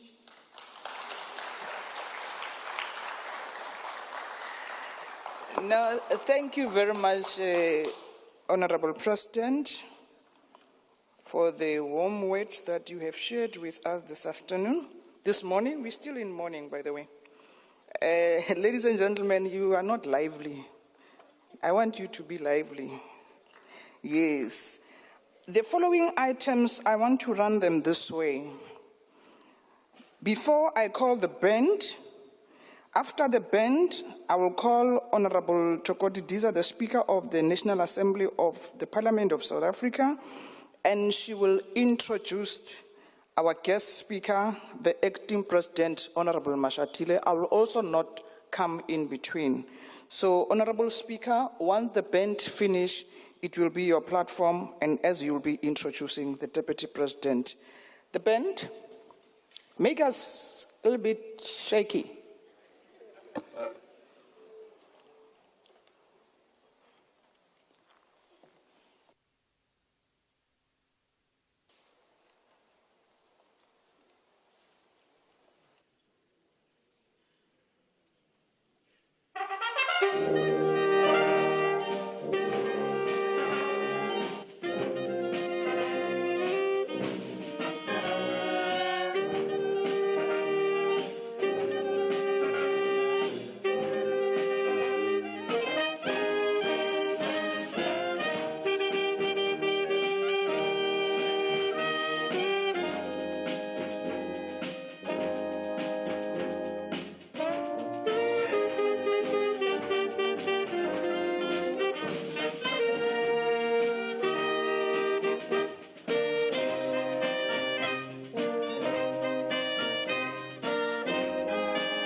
Thank you very much, our program director. Thanks to the band for that lovely rendition. Our program director felt the audience was a bit quiet and we were a bit stiff and not moving, even our hands very lazy to clap, and decided that she must actually ask the band to make us move a little bit.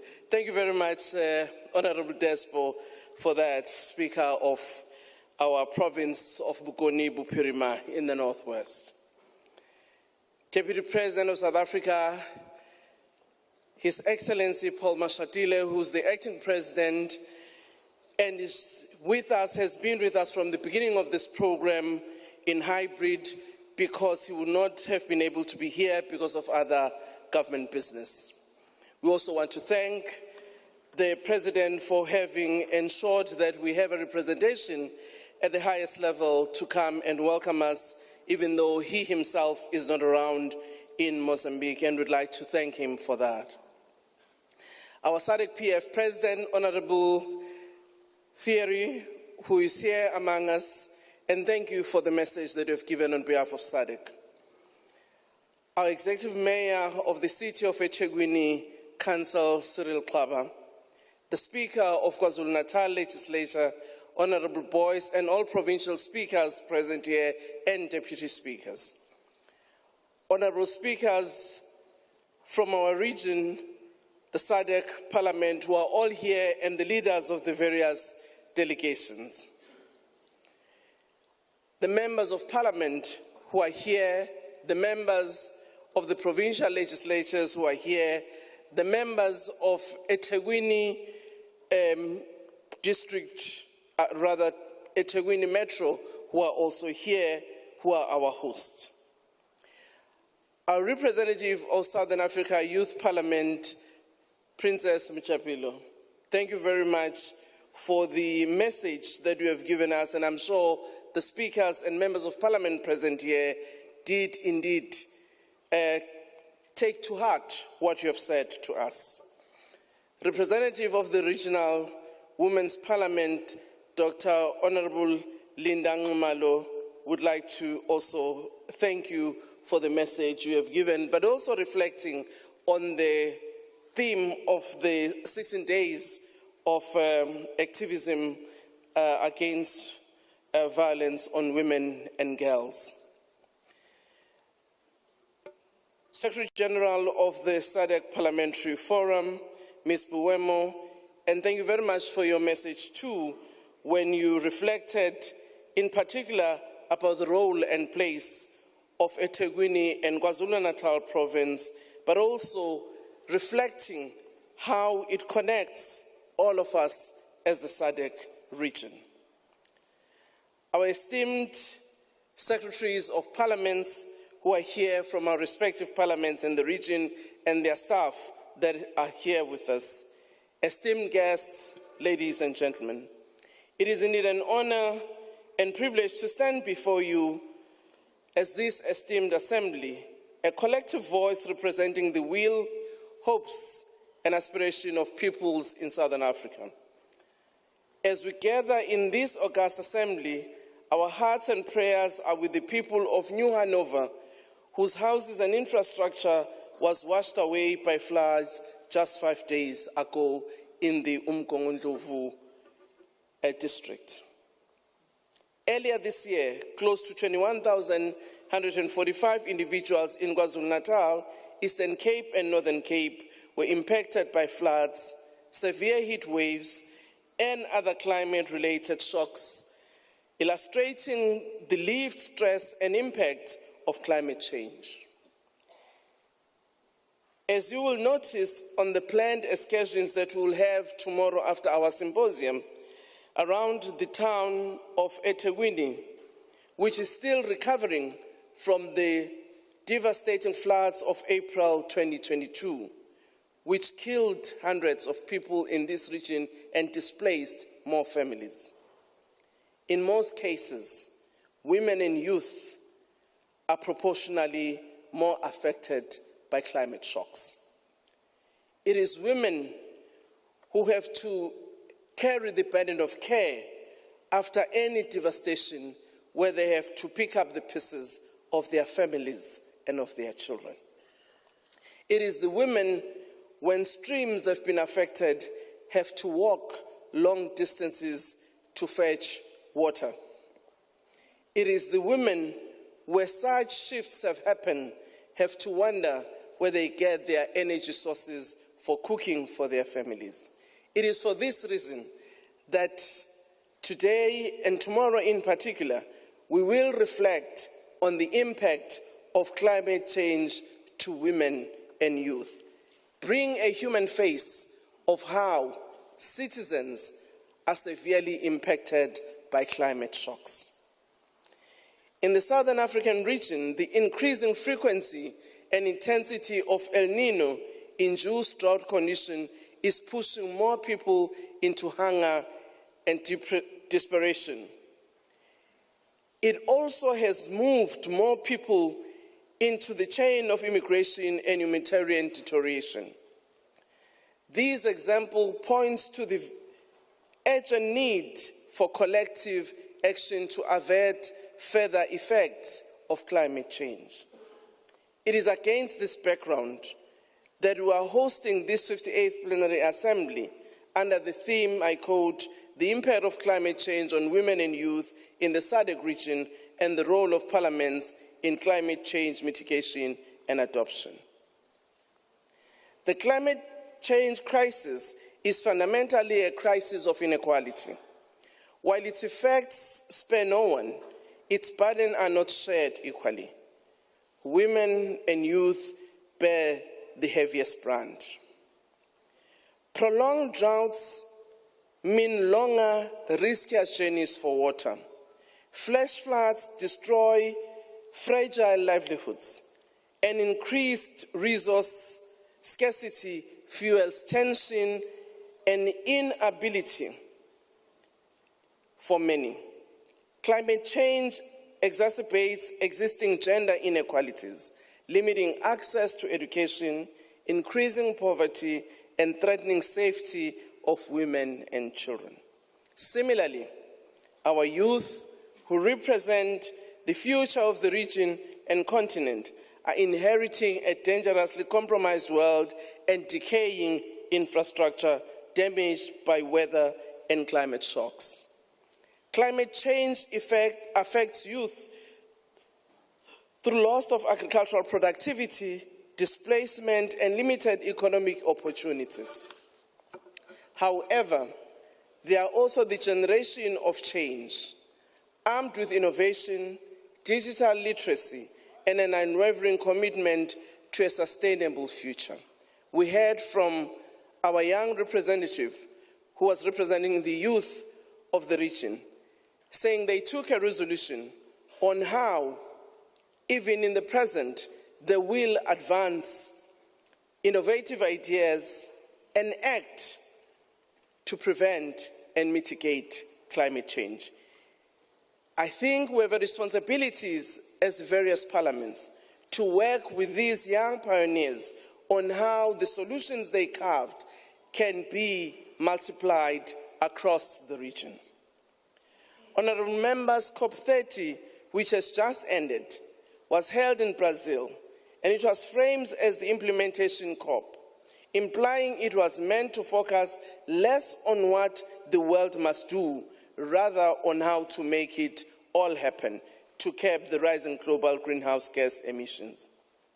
While there was neither a consensus on the roadmap to transition away from fossil fuels, nor an agreement on climate finance for developing countries, the COP30 did produce outcomes that have revived the call to work together to find global solutions on climate change. On the milestone reached was the adoption of the global Mutirao decision. A Mutirao is a Brazilian concept with indigenous origins, which means collective work. Translated to one of the Southern African language in isiZulu, it would be masisebenzisane. Another consequential outcome of COP30 was the creation of a just transition mechanism. South Africa has long advocated for a just transition approach to ensure that no one is left behind, regardless of developmental phase, resources, endowment, and technological advancement. Honorable members, we must appreciate that transitioning from fossil fuel to other alternative energies does impact on the livelihoods of people, and particularly workers who have been working in the mine in particular, and communities surrounding those mines and the dependencies thereof. It is important that as we indeed look at how we transition in a just manner, we do not discount the impact to those who have been directly employed in the fossil fuel industries. Our responsibilities would be to how do we ensure that new alternative energies also are able to absorb others or even diversify and create new forms of work. Distinguished members, the legislative branch is not an observer in the crisis. We are a decisive actor. Our role must be to extend beyond approving budget lines. It requires active, intentional, and transformative intervention across two pillars.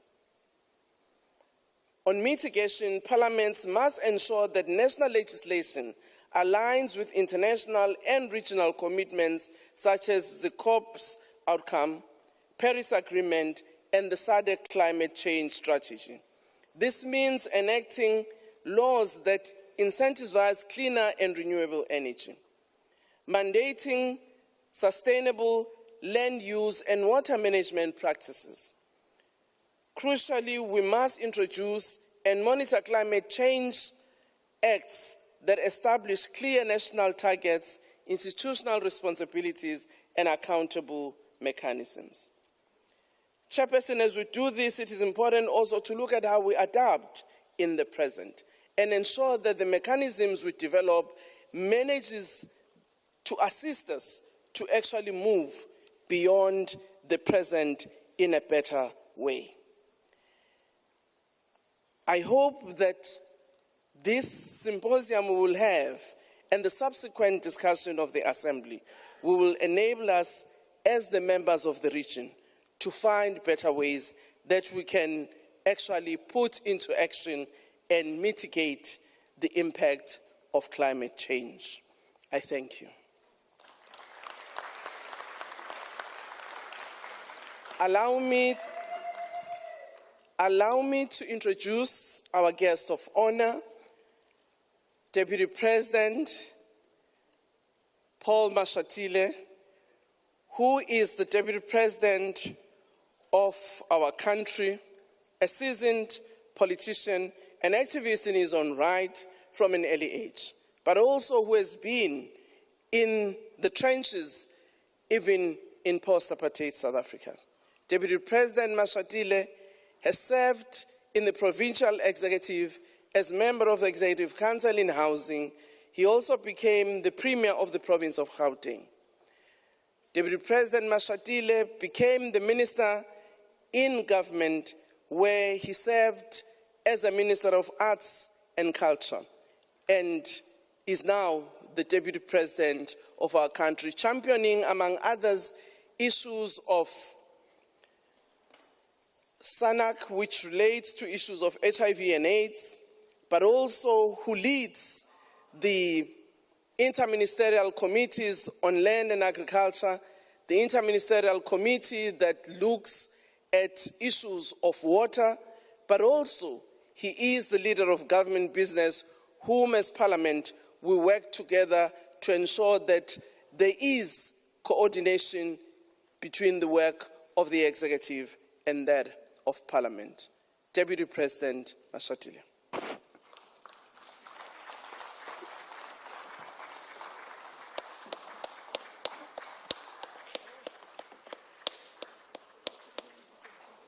Directors of ceremonies, our hosts, the Mayor of eThekwini, Councillor Kaba, Speaker of the KZN Legislature, Honorable Boyce, the Speaker of the National Assembly in South Africa, Honorable Togo Didiza, SADC Parliamentary Forum President, Honorable Randrianan Soloniakos Seteni-Thierry, Speaker of Madagascar, Speaker and members of Parliament from SADC member states, representatives of SADC Secretariat, Pan-African Parliament, African Union Commission, climate change experts and development partners from UNFP, UNDP, AU, IPU, private sector and civil society here present, ladies and gentlemen. I would have liked to be with you in Durban this morning, but owing to some other pressing government commitments, I was unable to be there. It is my honor to welcome you all to the 58th Plenary Assembly of the SADC Parliamentary Forum. We are convened with the crucial focus on the impact of climate change on women and youth in the SADC region and the role of parliaments in climate change mitigation and adaptation. This theme emphasizes the necessity of collective action by parliaments to address and develop sustainable solutions for this pressing challenge. South Africa G20 declaration. Before delving into the subject, let me pause and acknowledge that this plenary takes place following the successful hosting of the G20 summit, the first ever hosted on African soil. What is more important is that the summit resulted in several key outcomes focused on placing the priorities of the continent and the global south at the forefront of global agenda. A significant achievement was the adoption of the G20 declaration centered on the themes of solidarity, equality, sustainability as key pillars of inclusive growth. The declaration emphasizes the African philosophy of Ubuntu. I am because we are, which stresses global interconnectedness and a commitment to ensuring no one is left behind. The key areas of commitment and action included leaders condemning all attacks against civilians and reaffirming their commitment to work for a just, comprehensive, and lasting peace in conflict areas. Recognizing that high debt levels hinder inclusive growth, especially in low-income countries in Africa, the G20 committed to strengthening the implementation of the common framework for debt treatment in a timely and coordinated manner. They also called for enhanced debt transparency from all stakeholders. The G20 supports finalizing the quota increase under the 6th General Review of quotas to ensure a strong and adequately resourced International Monetary Fund. Notably, they welcomed the creation of a 25th chair at the IMF Executive Board to enhance the voice and representation of sub-Saharan Africa. On energy transitions, the G20 Leaders Summit recognized that over 600 million Africans lack access to electricity. Therefore, they supported global efforts to triple renewable energy capacity and double the global average annual rate of energy efficiency improvements by 2030. They welcomed the Mission 300 platform to connect 300 million people to electricity in Africa by 2030, and the new action plan to accelerate the deployment of clean cooking solutions. The G20 supported the G20 Critical Minerals Framework, which is a guide to ensure that the supply of important minerals is sustainable and stable, while also encouraging local processing and value addition in the countries where these minerals are produced. The leaders welcomed the high-level principles on sustainable industrial policy for inclusive economic growth, industrialization, jobs, and equality. They also established the Nelson Mandela target, aiming to further reduce the rate of young people not in employment, education, or training by 5% by 2030, and also committed to advancing universal social protection systems. They reiterated their commitment to resilient food systems and welcomed the Ubuntu approaches on food security and nutrition, which aim to address the negative impacts of excessive food price volatility. Equally, the leaders recognize the potential of artificial intelligence and welcome the launch of the AI for Africa initiative, a voluntary platform for multilateral cooperation to promote access to computing power, talent, and infrastructure in African countries. The subject was also extensively discussed at the 57th Plenary Assembly held in Victoria Falls City in the Republic of Zimbabwe under the theme Harnessing Artificial Intelligence for Effective and Efficient Parliamentary Processes in the SADC region. Experiences, challenges, and opportunities.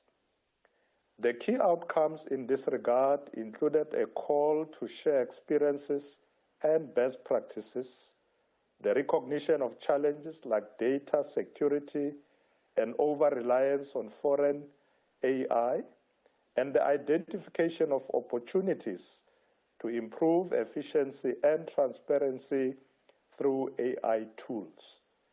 Moreover, the G20 commended the South African presidency for launching the second phase of the G20 Compact with Africa 2025 to 2030.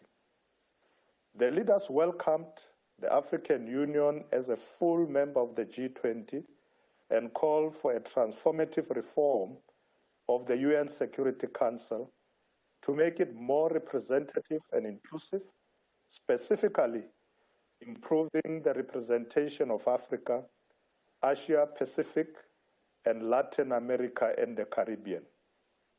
Ladies and gentlemen, climate change was also a central topic of the G20 summit.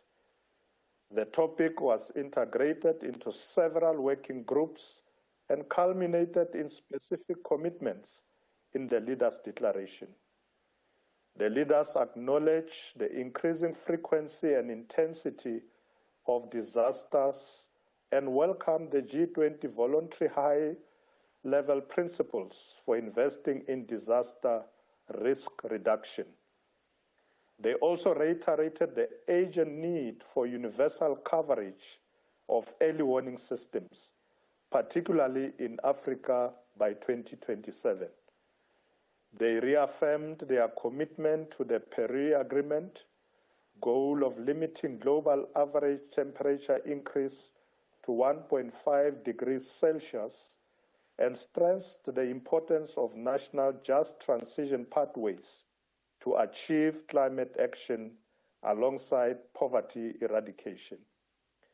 It is commendable that SADC is addressing climate change through policy development, capacity building, and specific initiatives like the development of a regional climate resilient water investment program. Key actions include creating climate change strategy and action plan, mainstreaming climate change into other policies, enhancing climate information services, and focusing on water resources management to build regional resilience. However, significant challenges remain, and the region is still highly vulnerable to climate impacts.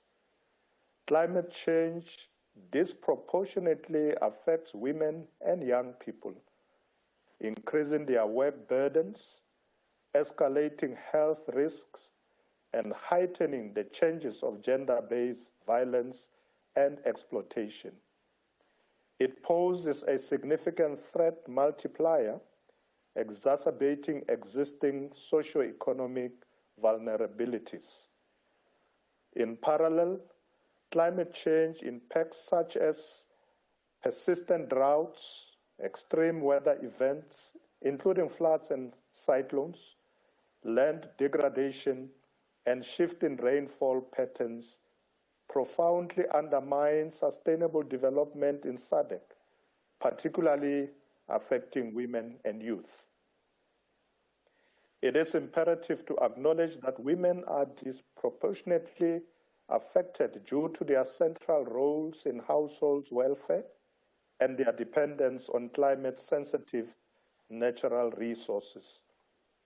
As primary providers of food, water, and fuel, climate-induced scarcity compels women to undertake extended journeys, thereby increasing their workload, exposure to risks, and adverse health consequences.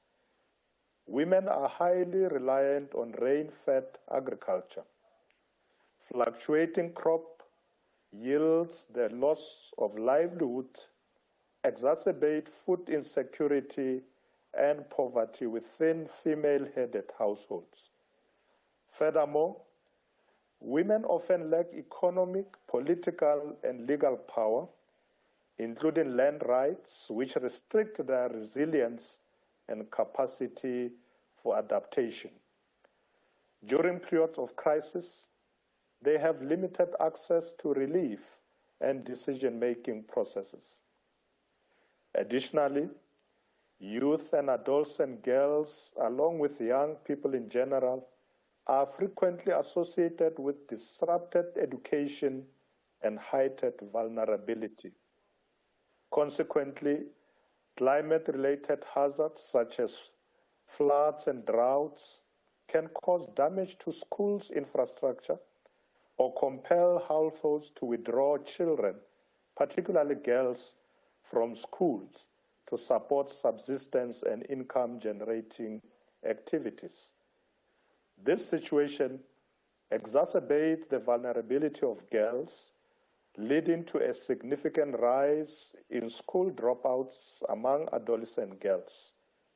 This phenomenon often contributes to unequal gender roles, increasing their risk of child, early, and forced marriages as a coping mechanism for impoverished families.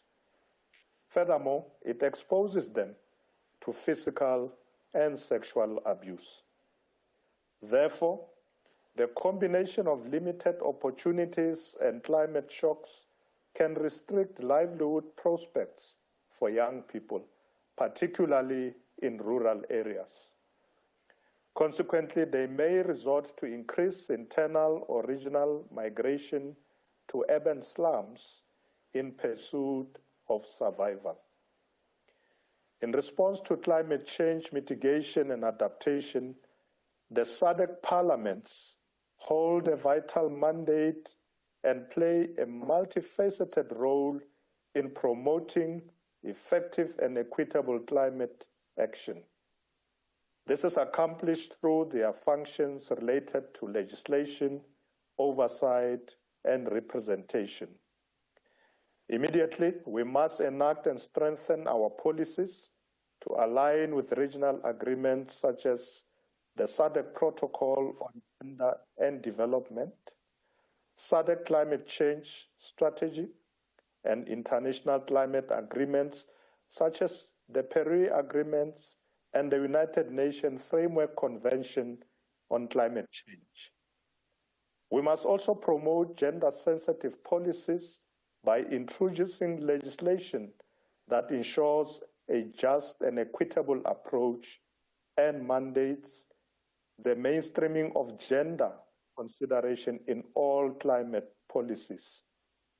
We must facilitate the transition to clean energy by enacting laws and creating enabling policy environments that incentivize renewable energy investments, improve access to clean energy, and leverage critical minerals for sustainable supply chains. As we implement these transformative reforms, we must strengthen oversight and accountability.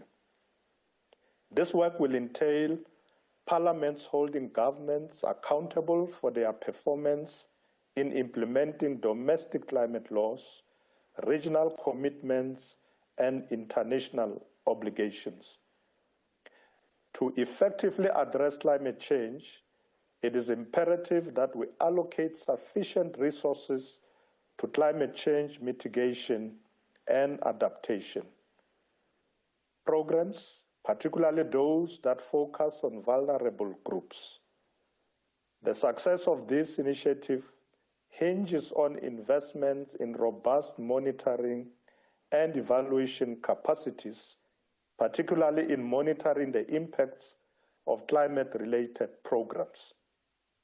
It is crucial to ensure these programs are inclusive, effective, and aligned with their intended objectives, particularly in reducing vulnerabilities and promoting gender equity. This multifaceted approach requires not only comprehensive whole-of-government strategies, but also the active engagement of civil society and the private sector as partners with government. By bridging this gap, we can ensure that parliaments serve as crucial intermediaries between constituents and the government, facilitating the inclusion of the voices, concerns, and local knowledge of affected communities, particularly women and youth, in national policy debates and decision-making processes. It is essential to invest in public dialogues and awareness initiatives by providing platforms for public hearings and discussions on climate change-related issues. This will raise national awareness and enable the solicitation of public perspectives to ensure that policies are people-centric and inclusive. In the subsequent iteration of the SADC regional and international engagements, it is crucial to revive detailed reports on the progress made in member countries, particularly in the realm of parliamentary activities. Additionally, it is imperative to assess the level of accountability and delivery of this program.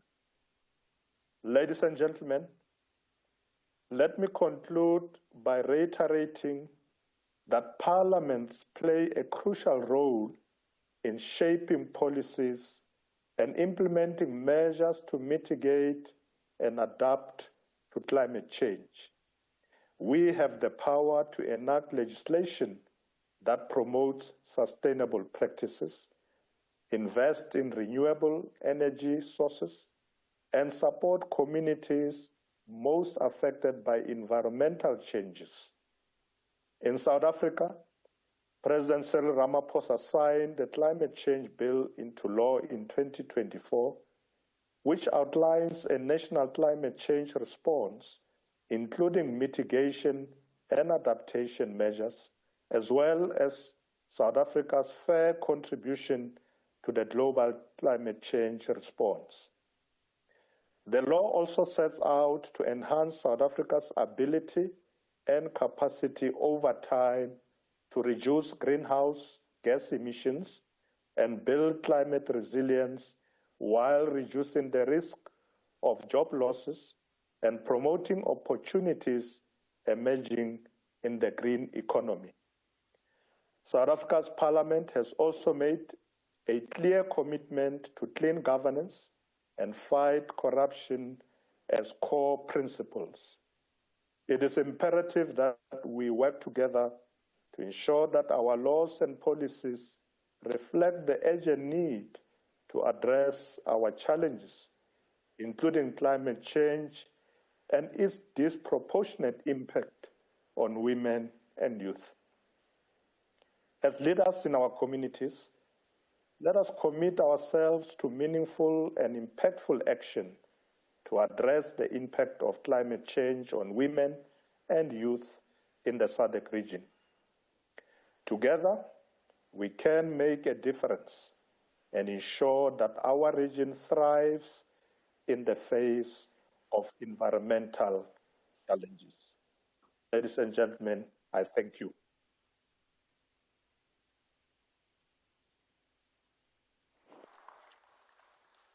This side, I don't get it. I don't get it.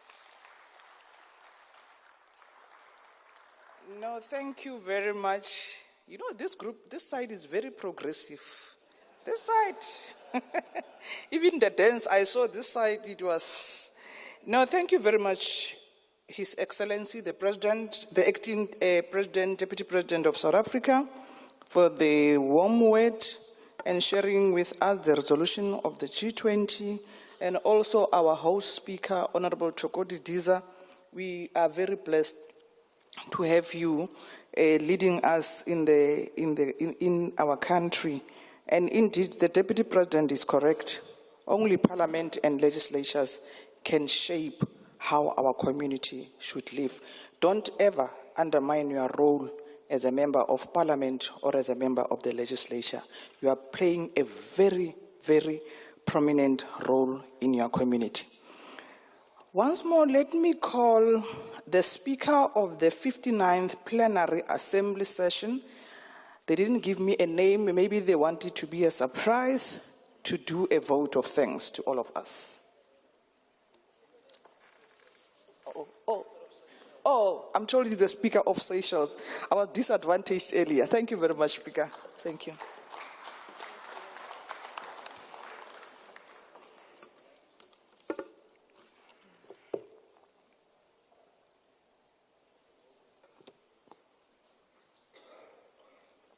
His Excellency, Mr. Paul Mashatile, Acting President of the Republic of South Africa, our esteemed guest of honor, Honorable Thierry Randiana Soloniaiko, President of the SADC Parliamentary Forum and Speaker of the Parliament of Madagascar, Honorable Sylvia Isaacs, Vice President of the SADC Parliamentary Forum and Member of the Parliament of the Republic of South Africa, Honorable Angela Tokozile Didiza, MP, Speaker of the National Assembly of the Parliament of the Republic of South Africa and host Speaker of this 58th Plenary Assembly, Honorable Refilwe Mitsweni Tsipane, Chairperson of the National Council of Provinces of the Parliament of the Republic of South Africa and host Speaker of this 58th Plenary Assembly in absentia, distinguished speakers of SADC national parliaments and heads of delegations, Mr. Thulasizwe Ntuli, Premier of KwaZulu-Natal, members of the National Assembly and members of the National Council of Provinces,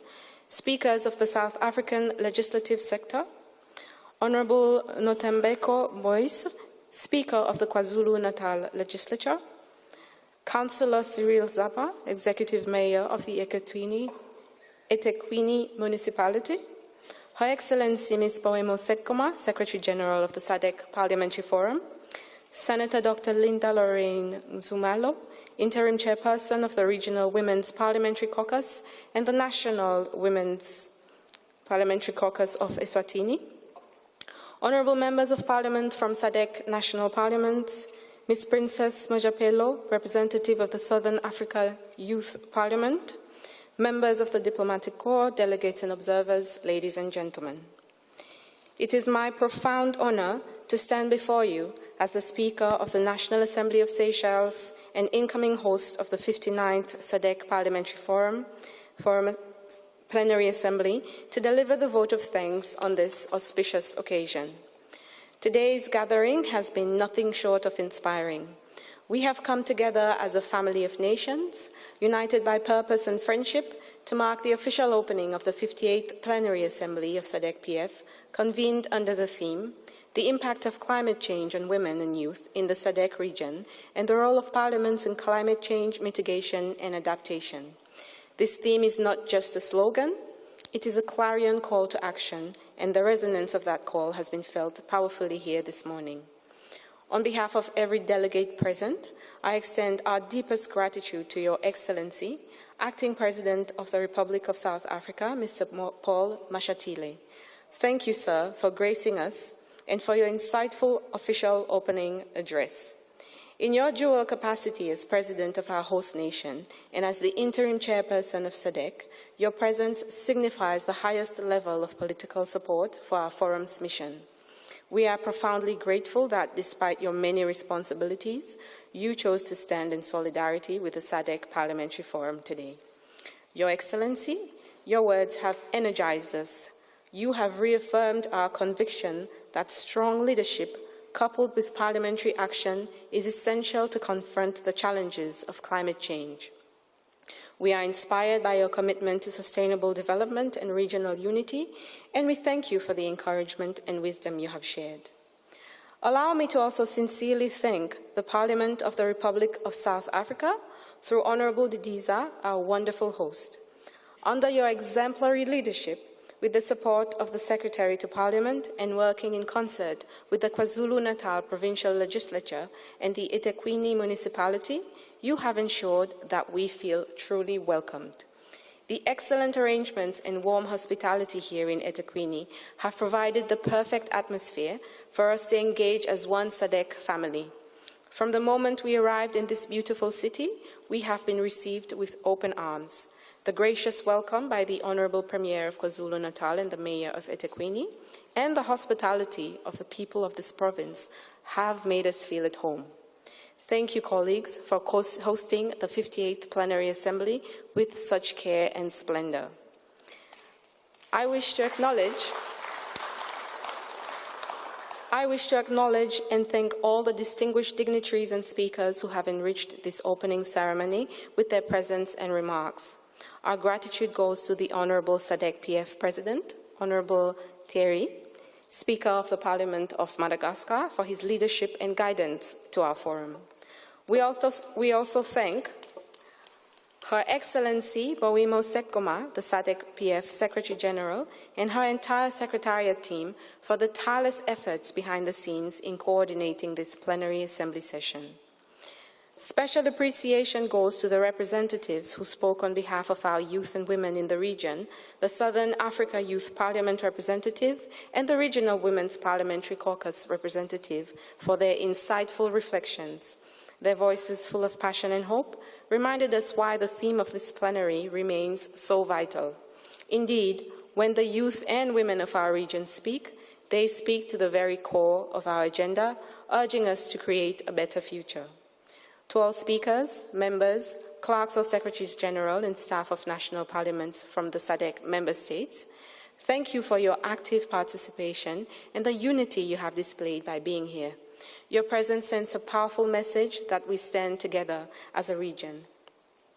We also appreciate the presence of our partners, including regional parliamentary assemblies, United Nations agencies, representatives of civil society, academia, the private sector, and youth organizations. Your engagement in our work demonstrates an inclusive commitment to the issues under the spotlight. We thank all stakeholders and friends of SADC-PF for joining hands with us in pursuit of our common goals. Ladies and gentlemen, before I conclude, I want to thank all those whose hard work made this event possible. From the organizers, protocol teams and support staff, to the interpreters, security personnel, and the media, your behind-the-scenes dedication ensures the success of this plenary assembly's opening. A special thanks to the cultural performers who graced us with the music and dance of South Africa. Through your art, you have added joy and reminded us of the rich cultural tapestry of our SADC region. We are grateful to each one of you for your contribution. In conclusion, on behalf of the SADC-PF and all present, I once again extend a heartfelt thank you to His Excellency Acting President Mashatile for honoring us as the guest of honor, and to all dignitaries and delegates for your invaluable presence and support. The commitment and camaraderie witnessed here today give us renewed confidence that the deliberations of this plenary will translate into meaningful actions. As we depart from this opening ceremony and prepare to engage in the work ahead, let us carry with us the inspiration of this moment. Let the determination in this room be as steadfast as the enduring African sun, in our collective will as unyielding as the ancient rocks of our continent. In the poetic words of Percy B. Shelley, if winter comes, can spring be far behind? Though the challenges of climate change may sometimes cast a long winter shadow over our region, I truly believe that united in purpose, we will usher in a spring of renewal and resilience. Finally, I invite all of you to join me in a round of applause to thank our guests of honor and every contributor to this memorable opening ceremony. Thank you, merci, obrigado, siyabonga, asante sana.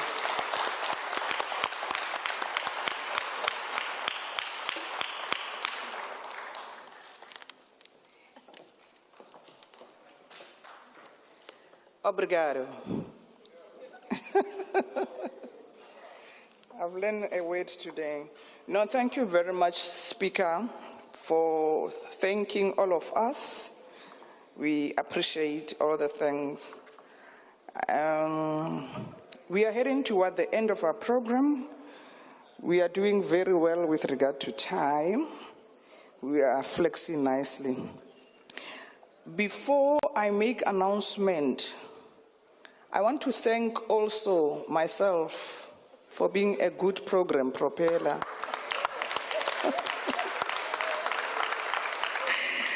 But I want to thank you for being good audience, honorable members. You allow me to propel you. Thank you so much for that. I will humbly request all of you to rise. So in a SADC, we start with our songs and close with our songs. So before I make announcements, I'll request all of you to rise as again we sing our AU, SADC, and the national anthem of the Republic of South Africa to mark the end of the official opening of this program. Our South African Army Band, you can lead us on those three songs. Thank you.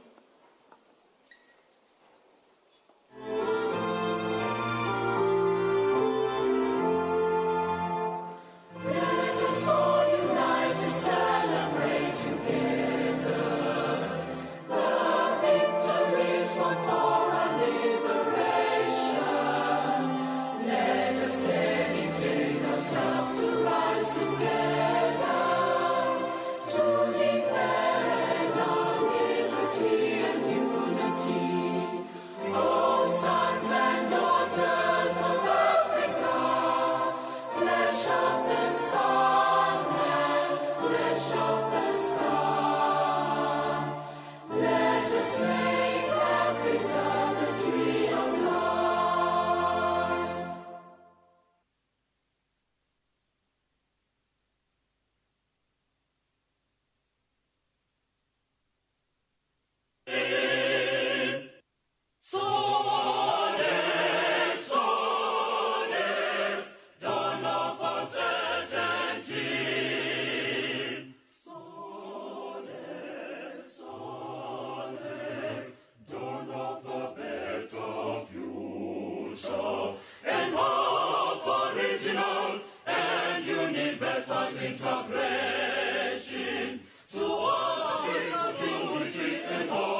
very much. Now we go, you may be seated.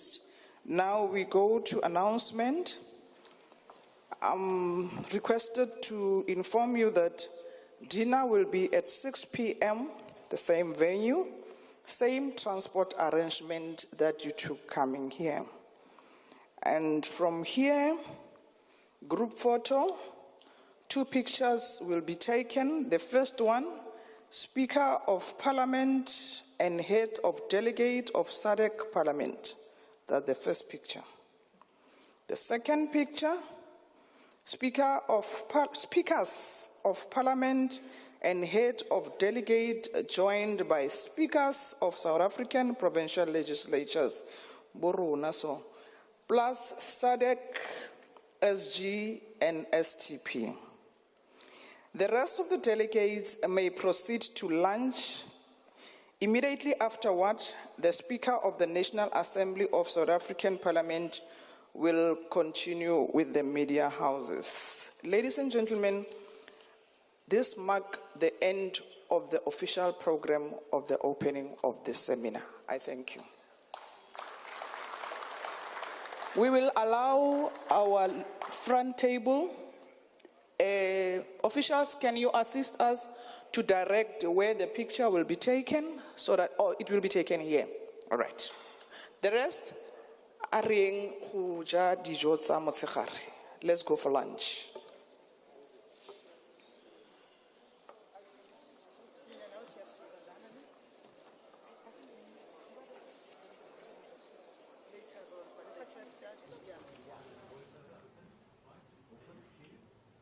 Welcome back. You're still watching the live broadcast of the 58th Plenary Assembly of the SADC Parliamentary Forum. We're coming to you live from Durban International Convention Center. You are watching Parliament TV. And of course, that marks the end of the opening ceremony, and delegates and officials are assembling to take a group photo, and that is the item on the agenda at the moment. As you can see there in your screen, everyone are getting ready. It is, of course, the end of day one. It was marked as an official opening ceremony wherein we got to hear a number of speakers, starting from some of our women and youth speakers. We had a representative from the Southern Africa Youth Parliament, Ms. Princess Mujapelo, also addressing the House. We also had like a women representative from the Parliamentary Caucus. That was Honorable Senator Linda Lorraine Ngumalo of the National Women Parliamentary Caucus in Eswatini. And of course, with that, it must be notable to note that the Speaker of our National Assembly, Ms. Toko Didiza, also provided some remarks and an introduction of from the guest of honor. And of course, we had the acting president of the Republic of South Africa, the Honorable His Excellency Mr. Paul Mashatile, who provided a keynote address to the SADC-PF. And to remind those who are just watching us now, we're coming to you live from Durban ICC. It is the 58th Plenary Assembly of the SADC Parliamentary Forum. It is day one, and we're looking at having the event for 5 days from now up until Friday, the 5th of December. That is correct. And just a reminder of what the theme is. The theme is the impact of climate change on women and youth in the SADC region, and the role of parliaments in climate change mitigation and adaptation. I think for me, Temingosi, the one thing that I love about this is how there's this golden thread between all these big events that are happening in South Africa. We had the P20 in October, and climate change, and women and the youth were at the center of those conversations. And we even had the G20. It's been quite a very busy year for South Africa. 2025 has been a very busy year for us.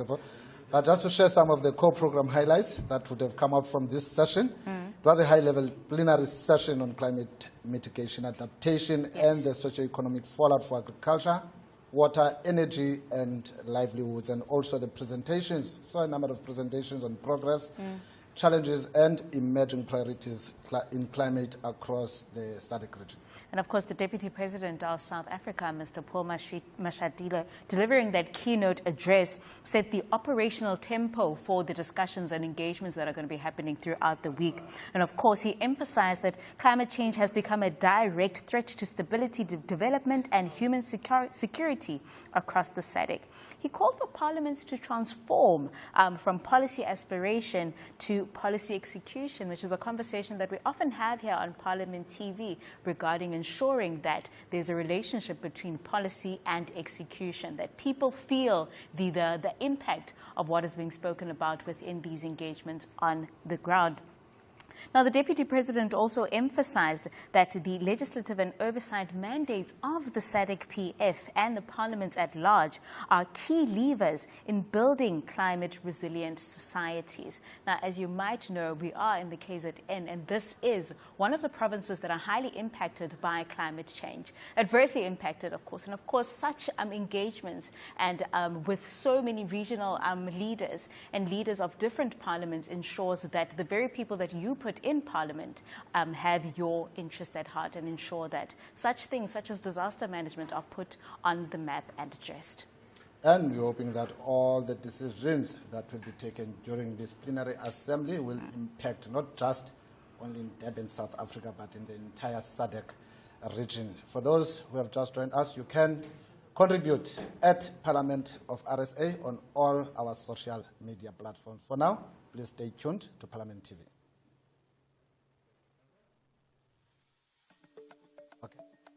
From 13 November to 5 December 2025, Parliament of South Africa will host the 58th Plenary Assembly of the SADC Parliamentary Forum under the theme, The Impact of Climate Change on Women and Youth in the SADC Region and the Role of Parliaments in Climate Change Mitigation and Adaptation. For 5 days, speakers, members of Parliament, and experts from across the SADC region will convene in Durban, South Africa, to move beyond debate to action, forging strategies, sharing best practices, and strengthening the various parliaments' collective power to pass laws, allocate resources, and hold governments accountable. The SADC-PF is a regional interparliamentary body composed of 15 parliaments representing over 3,500 parliamentarians in the SADC region. The forum seeks to bring regional experiences to bear at the national level to promote best practices in the role of parliaments in regional cooperation and integration as outlined in the SADC Treaty and the Forum Constitution. Its main aim is to provide a platform for parliaments and parliamentarians to promote and improve regional integration in the SADC region through parliamentary involvement. Watch the 58th Plenary Assembly of the SADC-PF on Parliament TV, on DSTV channel 408, or through your YouTube streams at Parliament of RSA. Also, join the conversation on social media platforms using the hashtag 58th SADC-PF. For more information, visit Parliament's website at www.parliament.gov.za. Your Parliament, your voice, your future. Welcome back. You're still watching Parliament TV on DSTV channel 408. And it is the 58th Plenary Assembly of the SADC Parliamentary Forum, coming to you live from Durban International Convention Center. And joining me in studio now for a discussion is Mr. Shueneni Karusha. He's a Director of Parliamentary Business and Programs in the SADC Parliamentary Forum. Mr. Karusha, thank you very much for joining us at Parliament TV. Thank you very much for having me, and thank you to your viewers. And as you've just thanked our viewers, for those who've just tuned in now, could you briefly explain the central theme of this 58th Plenary Assembly and why it was chosen for this specific moment in the region's development? Thank you very much. The theme focuses on the impact of climate change on women and youth, specifically focusing on the role of Parliament in building resilience in adaptation. The theme acknowledges that the SADC region is enduring or has had to endure on an ongoing basis the impact of climate change, whether you're looking at droughts, perpetual floods, cyclones, and these have a disproportionate impact on vulnerable populations or in our demographics, specifically women and youth, by virtue of existing structural challenges that are already affecting these populations. And there is recognition that parliaments, in their collective mandate, in terms of legislation, in terms of oversight, in terms of appropriation of resources, can and must take action to assist our member states to be able to respond to these challenges. So that's why the theme was chosen. Now, this plenary is a significant gathering of parliamentarians from across the Southern Africa. So what are the key overarching goals you hope to achieve by the end of this assembly here in Durban? I think the overarching goals to be achieved must be understood within the context of the SADC Parliamentary Forum as the collective or apex parliamentary body in the SADC region, where the intention is to bring to bear the collective parliamentary voice in the region, SADC region's regional integration agenda. What you must recall is that when you look at the SADC region, the integration model did not always start with parliamentarians. The parliamentarians were brought on board later, but it's because of the realization that they are the representatives of the people. And if regional integration must have practical dimensions to citizens of the region, the representatives of the people who are the parliamentarians ought to be on board. One of the main responsibilities thrust upon the SADC Parliamentary Forum is to strengthen the implementation capacity of SADC by bringing parliamentarians on board. When you look at the way the region operates as a collective, they do this primarily through protocols that are adopted at regional level, but that must be implemented at national level. And the implementation framework, though varied in terms of the legal systems of our member states and member parliaments, whether dualist or monist, they inevitably or invariably require parliaments to play a role in facilitating the the ratification and domestication. And therefore, this plenary assembly focuses primarily on accelerating the role of parliament in domestication of SADC protocols. So what happens is that in terms of the SADC parliamentary processes, a plenary assembly starts with the convening of standing committees. These are thematic committees that focus on the various areas of regional integration of SADC. When you look at the SADC Treaty, Article 5, Article 21, Article 5 speaking to the objectives, Article 21 speaking to the areas of integration. There are different areas of integration, and for each area, there are various protocols that have been adopted. And these protocols are at different stages of ratification and domestication. And one of the things that you will see through standing committee reports, and these standing committees are actually aligned to the SADC sectors. And each one of them has a mandate that speaks to that. And they are going to be reflecting on the different protocols that have been signed by SADC and where they are in terms of ratification, where they are in terms of domestication.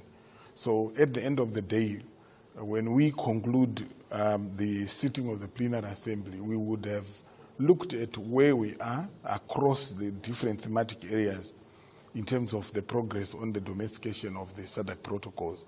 So one of the areas to look out for is the standing committee reports that are focusing on these various protocols, that SADC protocols that need to be implemented if they must be realized at national level. Now, another key function of the SADC Parliamentary Forum is to promote democratic principles. So, yes. What are the most pressing challenges to democracy and good governance in the SADC region, and how is this plenary going to address those? What we must appreciate is that, first of all, the democratization project is an ongoing project. By comparison, if you look at the SADC region, it is a young region where countries are still evolving and they have to tackle these challenges that relate to the democratization project.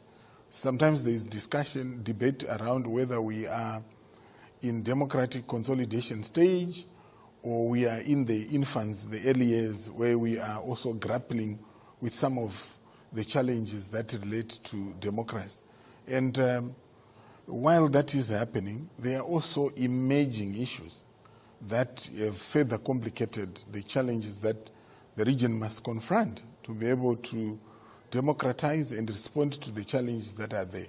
If you were listening during the official opening, one of the illuminating voices that spoke was the young person who were projecting or painting a picture of some of the challenges that young people are facing in the SADC region. Socioeconomic development issues of under and unemployment amongst the youth. So you have a very young population. SADC region, like the rest of the continent, have young people who constitute the majority. And they have expectations. The democratic dividends where economic benefits must accrue to these young people. And the state of the economies, given the historical challenges that are there, including post-COVID recovery, we've just been talking about the issue of the impact of climate change, all that puts economic pressure on the economies of the countries. And coupled with that, there is expectation on citizens to deliver. Democracy means nothing to an ordinary citizen if that does not translate to practical economic benefits or transformation of their material conditions. And that's part of what the SADC region is grappling with right now. If you look at the situation in the region, and I think it was illuminated through the speeches where they talked about the challenges from northern Mozambique, in Cabo Delgado, to eastern DRC, to the demonstrations that have happened in Tanzania, in Madagascar. They speak to the core of some of those challenges. Issues of gender equality, the chairperson of the Regional Women's Parliamentary Caucus spoke about the unfulfilled promise of parity, where SADC is committed through the SADC Protocol on Gender and Development to promote gender parity, but that remains yet an ongoing challenge. Thank you, Mr. Karusha. Unfortunately, I have to stop this interview here, but we have 5 days together, so we'll have another opportunity to engage again, but we just have to quickly go to the media briefing of the Speaker of the National Assembly. Thank you very much. It was a pleasure to have you. Well, viewers at home, that was Mr. Karusha. He's a Director, Parliamentary Business and Programs, SADC Parliamentary Forum. But for now, let's listen to the media briefing of the Speaker of the National Assembly, Ms. Togo Didiza. SADC-PF, the Secretary of Parliament of South Africa, Mr. Kolile George, ladies and gentlemen of the media, good morning, good afternoon, just after 12. Indeed, we thank you for having come for this media briefing, but also to the opening program of the 58th Plenary Assembly of the SADC Parliamentary Forum. South Africa is indeed honored to host this important gathering of speakers, presiding officers, and members of parliament from the Southern African Development Community member states. The SADC Parliamentary Forum is an institution that has for nearly 3 decades been central to the strengthening of parliamentary democracy, regional integration, and the harmonization of legislation that supports development across Southern Africa. Since its establishment in 1996, the SADC Parliamentary Forum has served as the region's premier platform for inter-parliamentary cooperation. It has contributed significantly to the advancement of democratic norms by developing international recognized model laws, by supporting credible elections through robust observation missions, and by elevating gender equality and human rights within national parliamentary agendas. It is for this reason that it is compulsory for the delegation of every member state to the Parliamentary Assembly to bring one delegate from the Women's Caucus of their parliaments. The Forum has also amplified the voices of young people, championed sexual and reproductive health rights, and promoted oversight practices that align national parliaments with shared regional priorities. Throughout its history, the Forum has demonstrated that cooperation amongst legislatures is not only desirable, but is indispensable to the collective progress of our region. The Plenary Assembly, a biannual session of the SADC Parliamentary Forum, will once again convene to carry this mission forward. And as South Africa, we are honored to host it in the province of KwaZulu-Natal, a region deeply shaped by the intersections of climate change, economy, culture, and community resilience. KwaZulu-Natal has experienced, perhaps more than any other province in recent years, the devastating effects of climate change in floods that have washed away homes, taken away lives, and disrupted the livelihoods of already vulnerable families. Hosting this gathering here is therefore both symbolic and timely. It reminds us that climate impacts are not theoretical but lived realities, and that discussions about mitigation and adaptation must be rooted in the experience of our communities. We meet here in Durban not merely to exchange ideas, but to confront one of the greatest challenges of our generation, the accelerating climate crisis and its devastating impact on our people, our economies, and our ecosystems. The Plenary Assembly takes place at a time when the effects of climate change are no longer abstract, but focused in our daily life, lived realities for millions of people in Southern Africa. Honorable members of the media, you have already heard the interventions that have been made by women and youth on the centrality of why in our adaptation and mitigation strategies we need to take into consideration the livelihoods of young people and women in general. We've also heard when Acting President, Deputy President Mashatile made his intervention in his opening address, indicating as well how in the G20 Leaders Summit, they also reflected on the impact of climate change and looked at how best mitigation as well as climate financing can be accelerated. Our region is experiencing more frequent and intense cyclones, floods, and droughts. We're seeing rising temperatures and water scarcity. Millions of our people are affected by food insecurity and growing threats to public health, livelihoods, and infrastructure. So in dealing with this issue, we have decided, as the SADC Parliamentary Forum, hosted here in South Africa, that tomorrow, in the beginning of the assembly, we will start with a symposium where we bring in the municipality of eThekwini in particular, because of how they had to respond to some of the climate change disasters, to learn from them how they managed, but also where they think there are failures and where they would need to improve. We have also brought in national government who would also share their experiences of how they have actually worked on mitigation strategies and how they have, in their planning, ensured that early warning system become part and parcel of dealing with issues of adaptation and mitigation.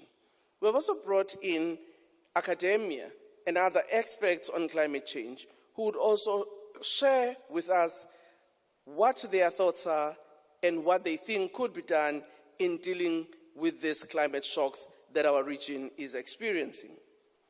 Member parliaments will also make their interventions, sharing their experiences of how, as different countries in the region, they've actually dealt with climate shocks that we've seen in a number of our countries in the region. This will then enable us that when we sit from Tuesday to Thursday as the assembly in a form of a parliament, we will then reflect on the outcomes of the symposium and be able to take a resolution on what we need to do as the different parliaments in the region, both in terms of legal frameworks, where there may be none, on areas of oversight, and how we can continuously monitor.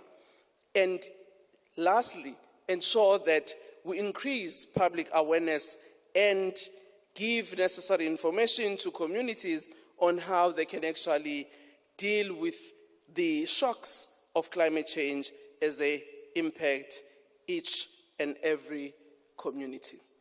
So this 58th Plenary Assembly will also deal with the previous resolutions that had been taken in the previous Assembly to make an assessment of how, as different countries were factored in the implementation of those resolutions of our previous Assembly. So the Parliamentary Assembly of the SADC Parliamentary Forum offers us an opportunity to take stock of what each and every country has done in the implementation of our strategy, as well as what are new proposals that may be making on areas that we need our focus. Thank you very much to you.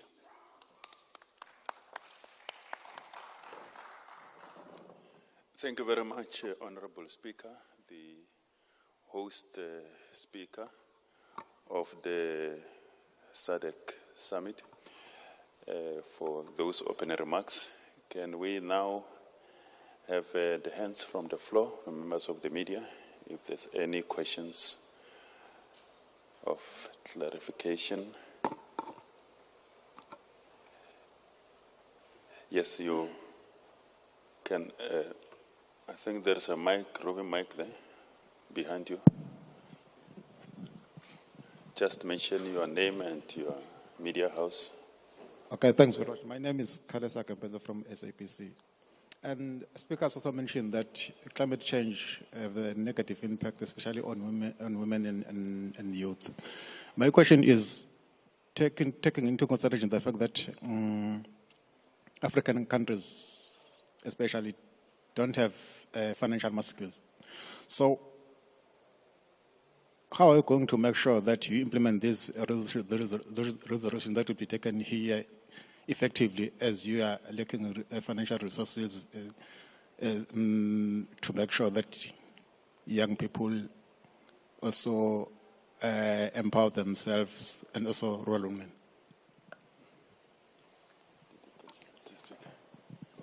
Okay. Do you want to ask before the speaker comes? Yes. Okay. Just maybe 3 questions, speaker, so that you can answer all of them. Hi, it's Toba Yangema from Independent Newspapers. Just to add to his question, what are the biggest challenges faced in securing funding and resources for climate change initiatives that benefit women and youth? Okay. Any other question? Yours is similar. Yes, greetings. My name is Londi Wekumete. I'm from Imbogo 96.8 FM. It's a local community radio station. My question is probably similar to my other colleagues, but I'll just go for it. It says, what specific mechanism are parliaments using to ensure that national budgets include sufficient transparent funding for gender-responsive and focused climate adaptation and mitigation programs. Thank you.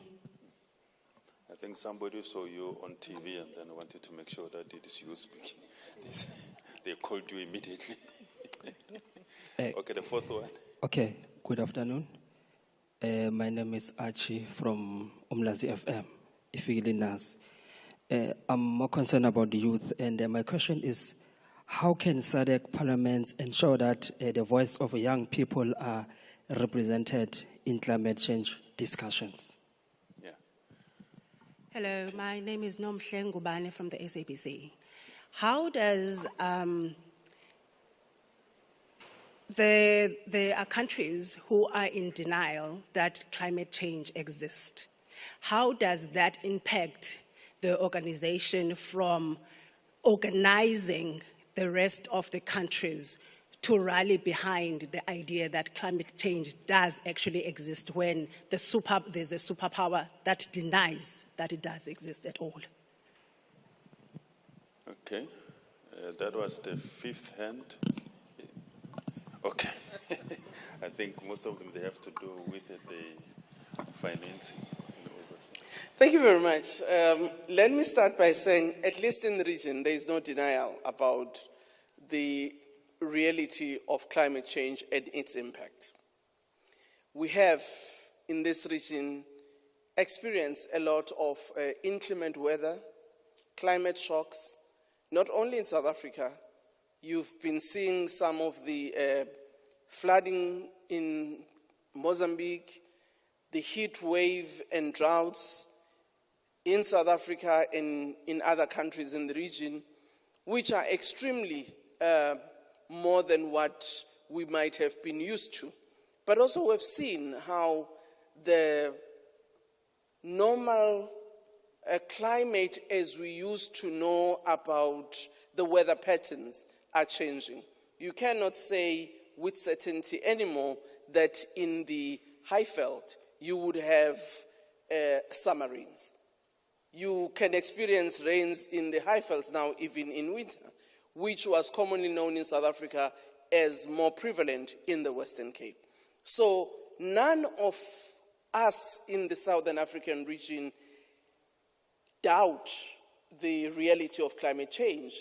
Hence, we have actually been part of the conversations about how we mitigate, how we enable our communities to adapt, how we create policies as governments that are going to deal with issues of early warning systems, how we are going to be able to look at the adaptation, but also across your planning framework. How do we help our communities not to build in wetlands and in areas that are prone to actually flooding? How do we ensure that our municipalities themselves, in the way in which they deliver their services, take care of the stormwater drainage and clean them before the rain starts, all of those are part of the mitigation and the adaptation measures. And I will say in this region, we have been doing that maybe at varying levels. And I would want to remind us as South Africans, one of the things now that has become common, that when the weather services gives information on what are the expected forecasts of the weather patterns, immediately your MECs of local government have actually given indications that society must take notice that there will be heavy rains or there will be heat, so heat stroke, what you need to do. And this is part of adaptation measures. It does not need necessarily financial resources, all of them, but that information dissemination is critical in saving lives. And I would like to remind us, had we listened during that time of the snowing that happened at the time in which we didn't expect the snow in the N3 around Villiers, more people would have been saved, but I think we were still doubting Thomas as to say, "Hi, if I go early, I might just miss it." When there was no time frame given, but there was a warning given that citizens must be aware that there will be excessive snow. So in the N3, take note that there are possible challenges that might arise. So I'm saying your weather information is now critical more than ever before, which means it becomes part and parcel of civic education, so that before you travel, look at the weather forecast to say where I'm going, what are the possible weather patterns. That is information that enables planning, not just from those who are in government, but also even for us as citizens. That's why for us, public education, and that's why we are saying parliaments must also, as part of their public education with citizens, start to deal with these issues. Help communities not to settle on areas that are wetlands, because when you have inclement weather, they will actually experience more disasters. So that in itself becomes important. Obviously, as parliaments, in terms of our lawmaking, we need to ensure that we draft legislation that enables society, but also as governments, to be able to plan together on mitigation and adaptation strategies that will assist our communities. You have seen departments such as Land Reform and Rural Development, which have invested a lot of resources now in Geoinformation System, GIS, where they can actually utilize the drones, and have trained pilots within the Department of People who can then assist government to actually utilize the drones so that we can assess immediately the extent of the disaster, the need for response, so that those who have to do responsive work can exactly know where to go. So you've seen the work in the presidency on the Climate Action Fund, which is also about ensuring that we increase the level of investments that will deal with issues of climate change. And what is important is that as legislators in the countries in our region, we now need, when we look at the budgets as presented by the Minister of Finance in our legislature, we need to look at critically how does this budget enable our countries to mitigate climate change.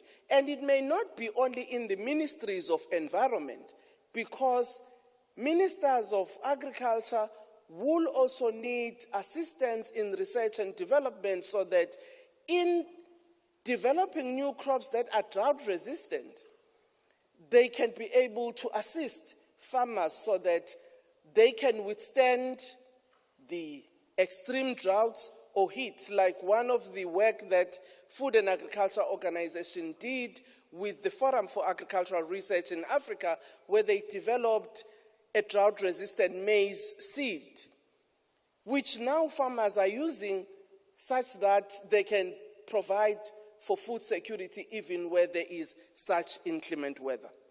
But also, you would require a department like housing to get assistance so that in their planning, the kind of infrastructure that is now required to be resilient to climate change becomes the norm, not as an excuse. So I think when we look at climate financing, it's not just about moving from fossil fuel to alternative energy. It's also about adaptation of how the different sectors can, in their preparation and their planning, ensure that we can now plan our infrastructure in a manner that responds to climate change, but also investment in information and innovation. Because if information is only thought of a few, those who are planners, those who are decision-making, it limits the capability of the citizens to be able to respond themselves into issues of climate change. So all of those, from a planning point of view, from a resource mobilization point of view, even if you may not have resources, but how do we utilize the limited resources that are there in our countries so that we can assist in adaptation? My brother from Umlazi FM, you talk about young people and how we can make sure that young people are part and parcel of the mitigation and the adaptation strategy. You heard in the presentation, there was a young person who was representing the voice of youth 2 years ago. Working with the SADC Parliamentary Forum, we mobilized about 400 young people in Johannesburg from SADC region who were looking at how, as young people, not just as recipients of information, but what actions can young people themselves take as advocates and activists of ensuring that we address issues of climate change. And I'm sure at local level, young people can come up with solutions of how we can deal with climate change. That's why for us as SADC, that voice of youth is very important. That voice of women is very important to enable us to also understand from the perspective of young people, of women, of how can we assist and work with them in creating policies, legislation that can respond to climate change, taking into consideration the impact that women and youth face. Thank you very much.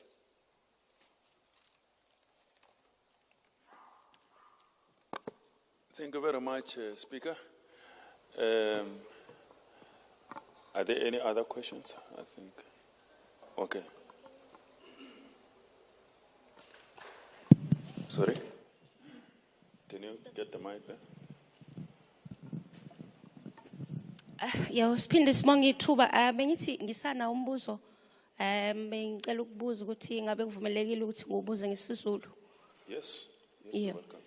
Yebo, umbuzo enginawo ile ukuthi endaweni zasemakhaya njengomuntu osebenzele endaweni zasemakhaya uyayithola ukuthi uma ngabe kuzoba nezikhukhula okanye uma ngabe sekwenzekile zaba khona izikhukhula seyidlulile kuba nzima ekakhulukazi kubantu abalimayo kubalimi kuba nzima ukubuyela emuva okanye ukubuyela esimweni sokuthi baphinde futhi bakwazi ukuthi baqhubeke nokulima intshalo yabo okanye imfuyo isidamejekile. Ngabe likhona yini uhlelo okanye inhlelo iParliament okanye iSADC nje enayo iPF ukuthi ena ibasize ngoba kuba nzima ukuthi bathole nokusizakala okusheshayo. Ngiyabonga. Okay.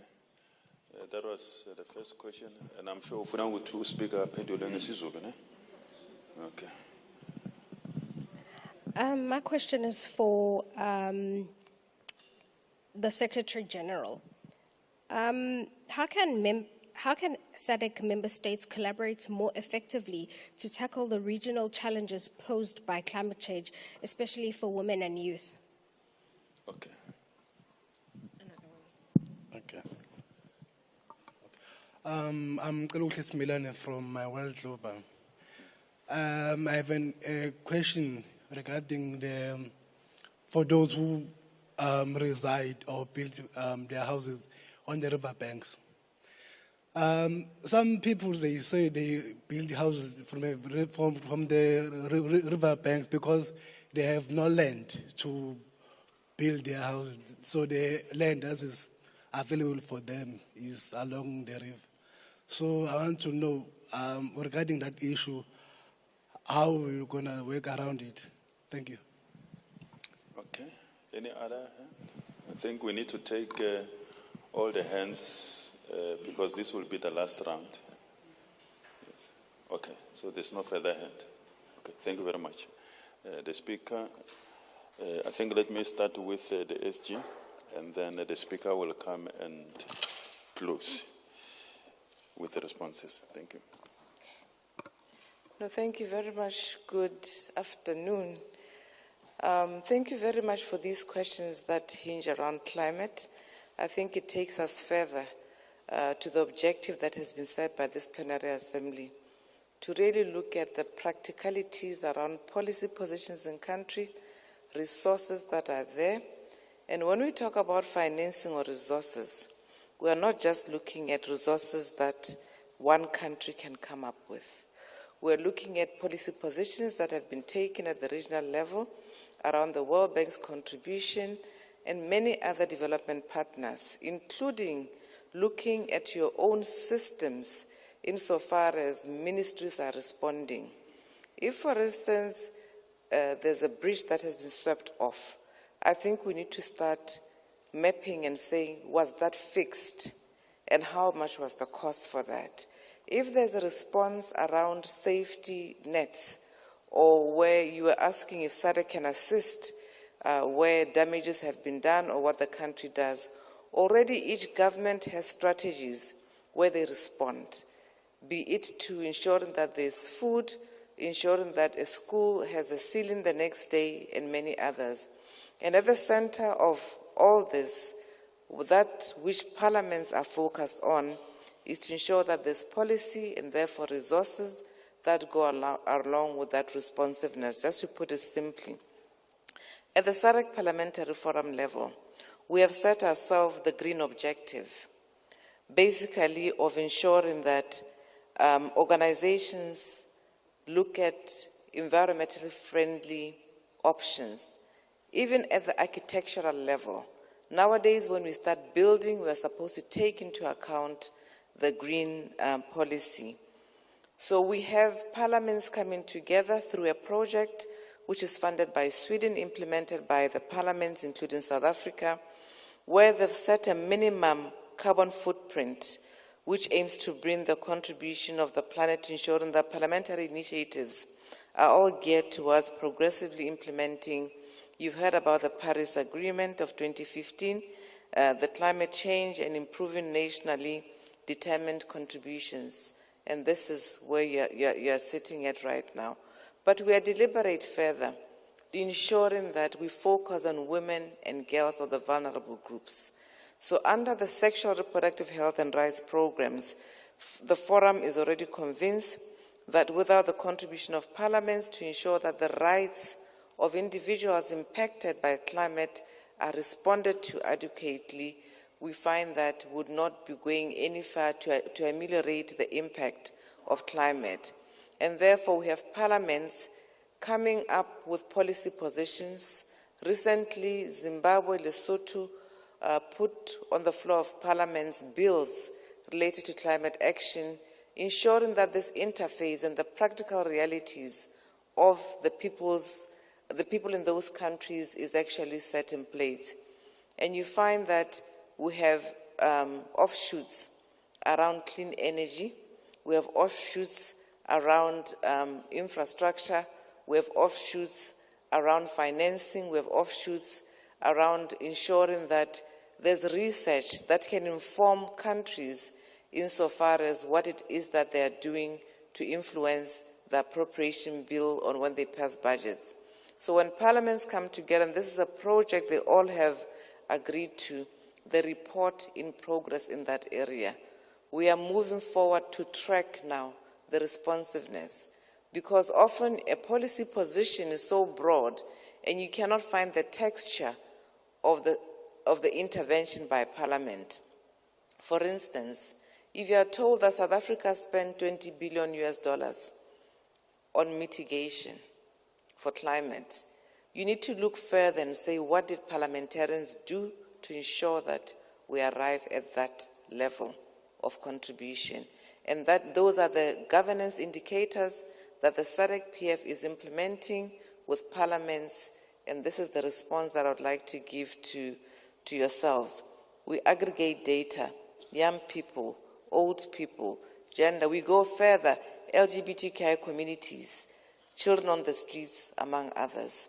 And ultimately, I think when the survey is ready to absorb some of the data, we'll be able to say this is how far parliaments influenced and articulated the policy position for action and implementation by ministries. I hope this answers your question. Thank you very much.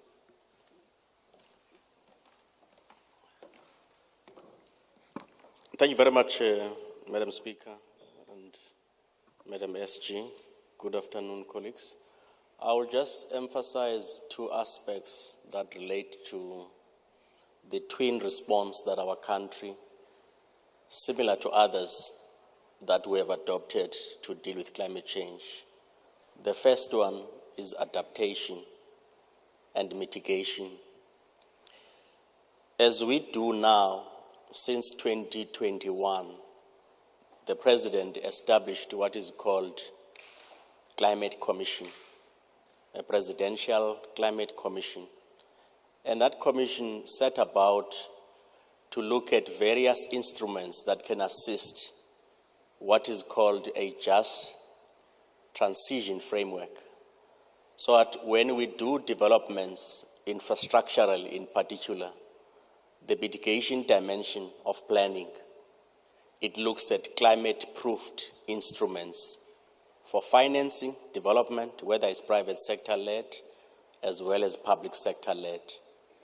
But secondly, when budgets are planned, we have a research agency in our country called Center for Scientific and Industrial Research, CSIR, that also came up with a blueprint of how infrastructure development can be finance-proofed such that our resilience mechanisms are strengthened. So when we look at budgets, they are looked at it in that context. So at the level of Parliament, there's also oversight committees of Parliament in both houses that when they examine developments, they are also guided by these frameworks that our country is a signatory to in terms of the climate commitments that we have globally. How do we help communities? Of course, it depends on each country's budget framework. In our own case, you would have seen both KZN, Eastern Cape, and many others where the issue of climate change is no longer an abstract. It is now real. So people build along the banks of rivers. We have seen in KZN what happened. And as we do in many other instances, there will be mitigation measures, but also rebuild the infrastructure. So part of the tour tomorrow, after the summit, the symposium rather, there will be sites visited to also see the devastating impact of that and what measures have been done to fix some of the developments such that there's mitigations. But also in the main human settlement developments in our country, a lot of campaigns are being done to relocate people in certain areas. It is not an easy exercise because there's a lot of factors that makes people reside in certain areas. But there's a lot of measures to make sure that any new developments around human settlements, around public infrastructure like roads, there's measures to make sure that we apply the just energy transition framework to guide investment decisions for public infrastructure. Thanks.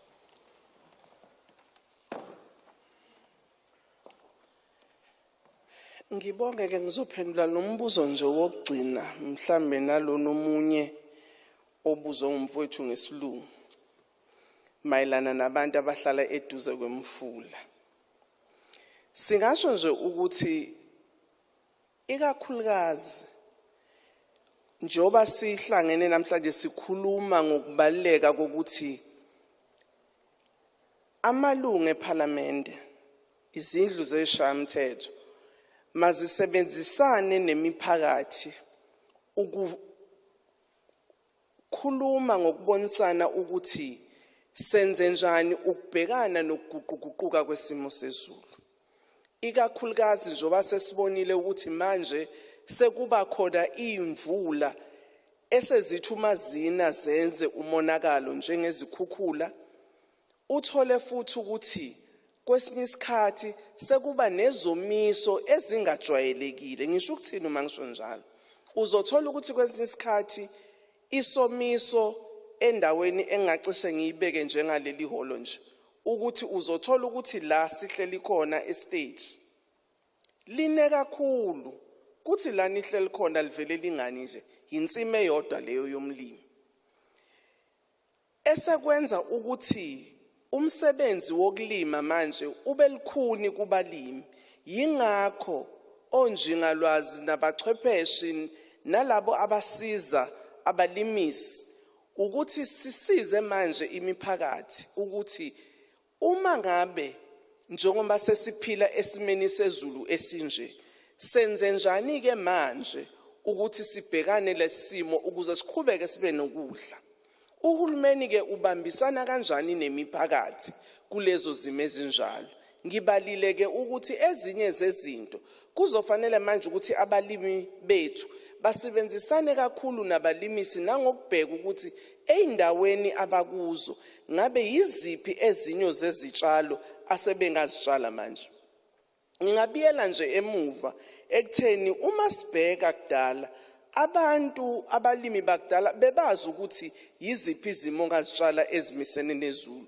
yiphi imfuyo ongayifuya engakwazi ukumelana nezimo ezithize uma sibheka nje ikakhulukazi inkomo eyandile la engabadini yase Southern Africa inguni one of its properties ukuthi yakwazi ukumelana nesimo sezulu ikakhulukazi when there droughts it can survive better than other breeds njengo Bonsmara nezinye njalo njalo ngoba yona isimo sayo siyamelana nalezi simo zezulu uyabona le inkukhu zasemakhaya eseyibizwa o-hardboard noleqwayo no-runaway ezinye zezinkukhu lezo ezingafani nolamthuthu ezingadinge egesi ukukhuliswa ezikwaziyo ukuthi zimelane nezimo zezulu ngokushintshashintsha lezo ke ezinye zezinto ekufanele sizibheke nezinye izitshalo esazisitshala kuqala njengamadumbe nobhatata ezenza ukuthi sibheke manje ekutheni sizibuyisela kanjani kuyi-diet yesimo sanamhlanje abaningi abantu sebeyawadla manje amadumbe ngiyazi ke bawadla ngoba mhlambe ababafundisa ngezempilo dietitian bathi anomsoco ongakanani njalo njalo kodwa abantu basemakhaya babewadla vele amadumbe ngoba kwakuyizitshalo ezazikwazi ukumila eindaweni abakhe kuzo okusho ukuthi ke kulezi zingxoxo esibuyela kuzo manje ukubhekisana ukuthi impilo yethu njengamanje siyimisa kanjani uhulumende nawo ungenelela kanjani ekusebenziseni namakhosi nabantu abahlala eindaweni zasemakhaya kodwa mangisho bakwethu balekile ukuthi nathi nje siyimphakathi singafuni ukwenza izinto ngodli ijazi lephoyisa uyabona nje uma sesikhuluma iqiniso abaningi abantu ngisho sebenikwa indawo engconywana engekho eduze kwemfula engekho eduze kwemsele bayale bathi hayi bona bafuna ukwakha eduze kwemfula ngoba bazokwazi ukulima kahle bakhohlwa ukuthi mzukwane ikhukhula seyifika aziyumuka kuphela namasimabo ziyomuka nanezindlu zabo uqobo ezinye zezinto lezo kufuneka sikhulumisane ngazo ukuthi isimo manje sijikile mhlawumbe ngalesa sikhathi kwakulula ukwakha eduze kumfula kodwa esimeni sezulu lanamhlanje sekufanele siphinde siqalaze sibheke ngelinyiso ukuthi ukuze sivikele imindeni yiziphi indawo ekumele sihlale kuzo namakhosi ethu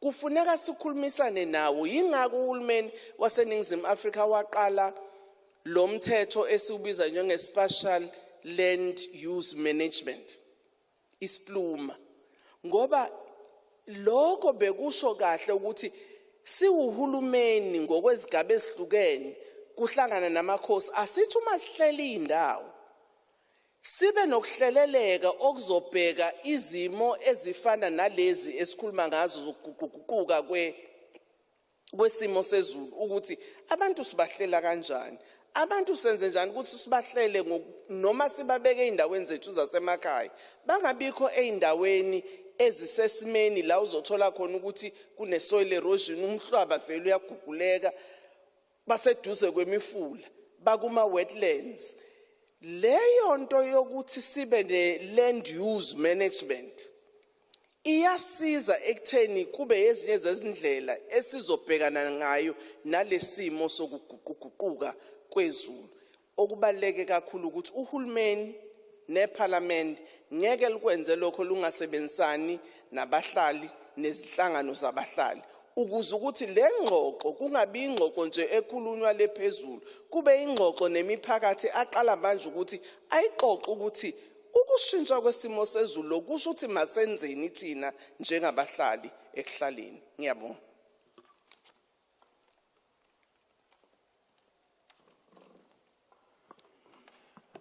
Siyabonga Somlomo.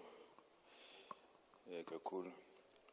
I think we agree that this will be the last round of questions. I must say, Speaker, that I appreciate your leadership in bringing this summit to KZN. Because after this illuminating engagement with the media, I think because of the lived experience of the effect of climate change in this area, in this region, you can see the appropriateness of having brought this summit here. It's not just symbolic, but it's very appropriate, and you can see that also from the, the insightful questions that have been posed. So thank you very much to the members of the media, to the Speaker of the National Assembly.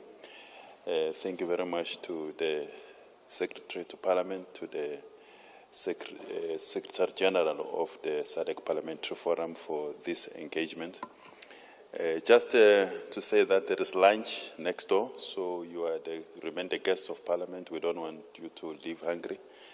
I believe that there is still lunch just next door, around the corner. But also to emphasize that this was the opening of this summit. The discussions are continuing for the next 4 days, tomorrow, Tuesday, Wednesday, up to Thursday, at the Coastland Umhlanga Hotel. So we are moving from here, from tomorrow. We will be at Coastland Umhlanga Hotel, and you are invited to be there to cover the sessions. The Speaker, I believe also the STP have spoken about the visits that will be conducted during the course of the sessions. So you will be invited also to be part of those and to cover them. But thank you very much. This brings us to the end of our engagement. Thank you very much. Opening, or should I can open. Okay.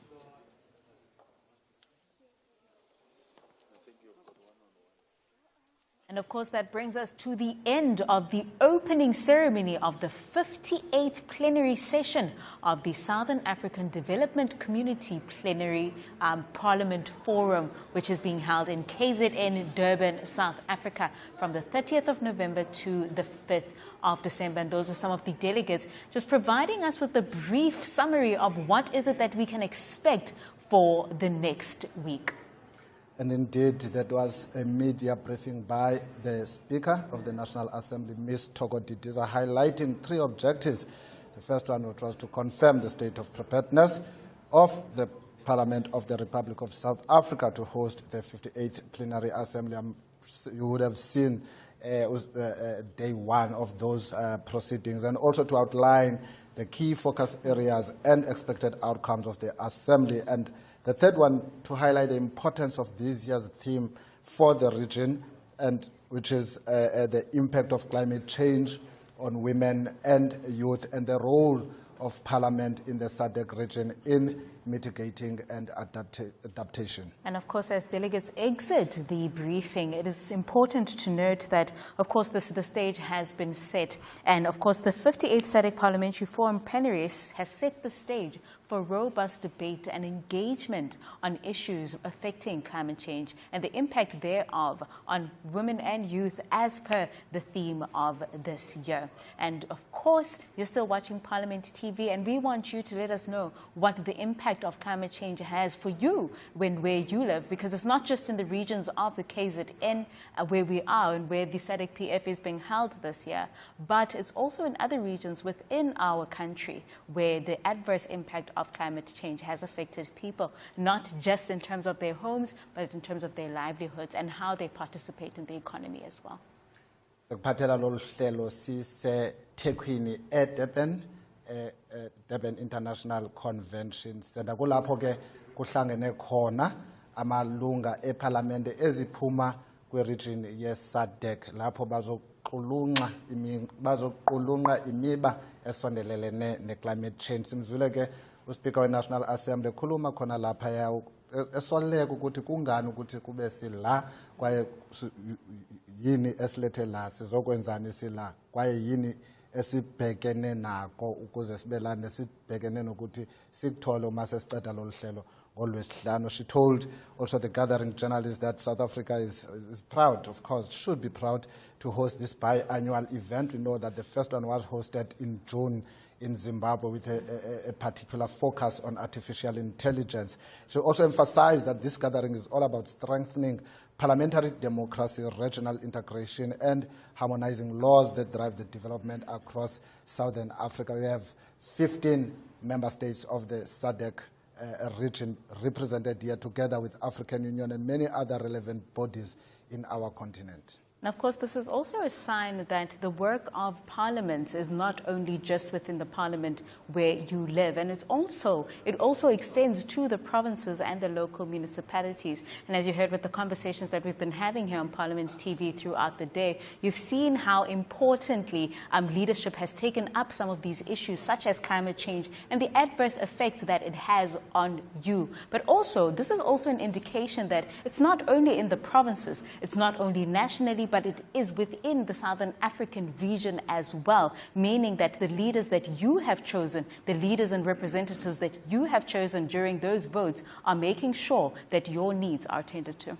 It's a point, and viewers, you would have seen that the effects of climate change are visible. You would have seen in our rivers, our farms, our communities, and painfully in the lives that have been lost. We saw what happened most recently in Amtata and even here in the province of KwaZulu-Natal, and I'm almost certain, Sebo, that there are still people that are housed in some community halls here as a result of the floods that took place some time ago here in the province of KwaZulu-Natal. And it doesn't just end here as well. We've seen in some parts of Mozambique and Tanzania where the droughts that the region has experienced in Zimbabwe, Zambia, Botswana, and Namibia, and also witnessed some cyclones. There was a cyclone like Idai and Freddy and others that have torn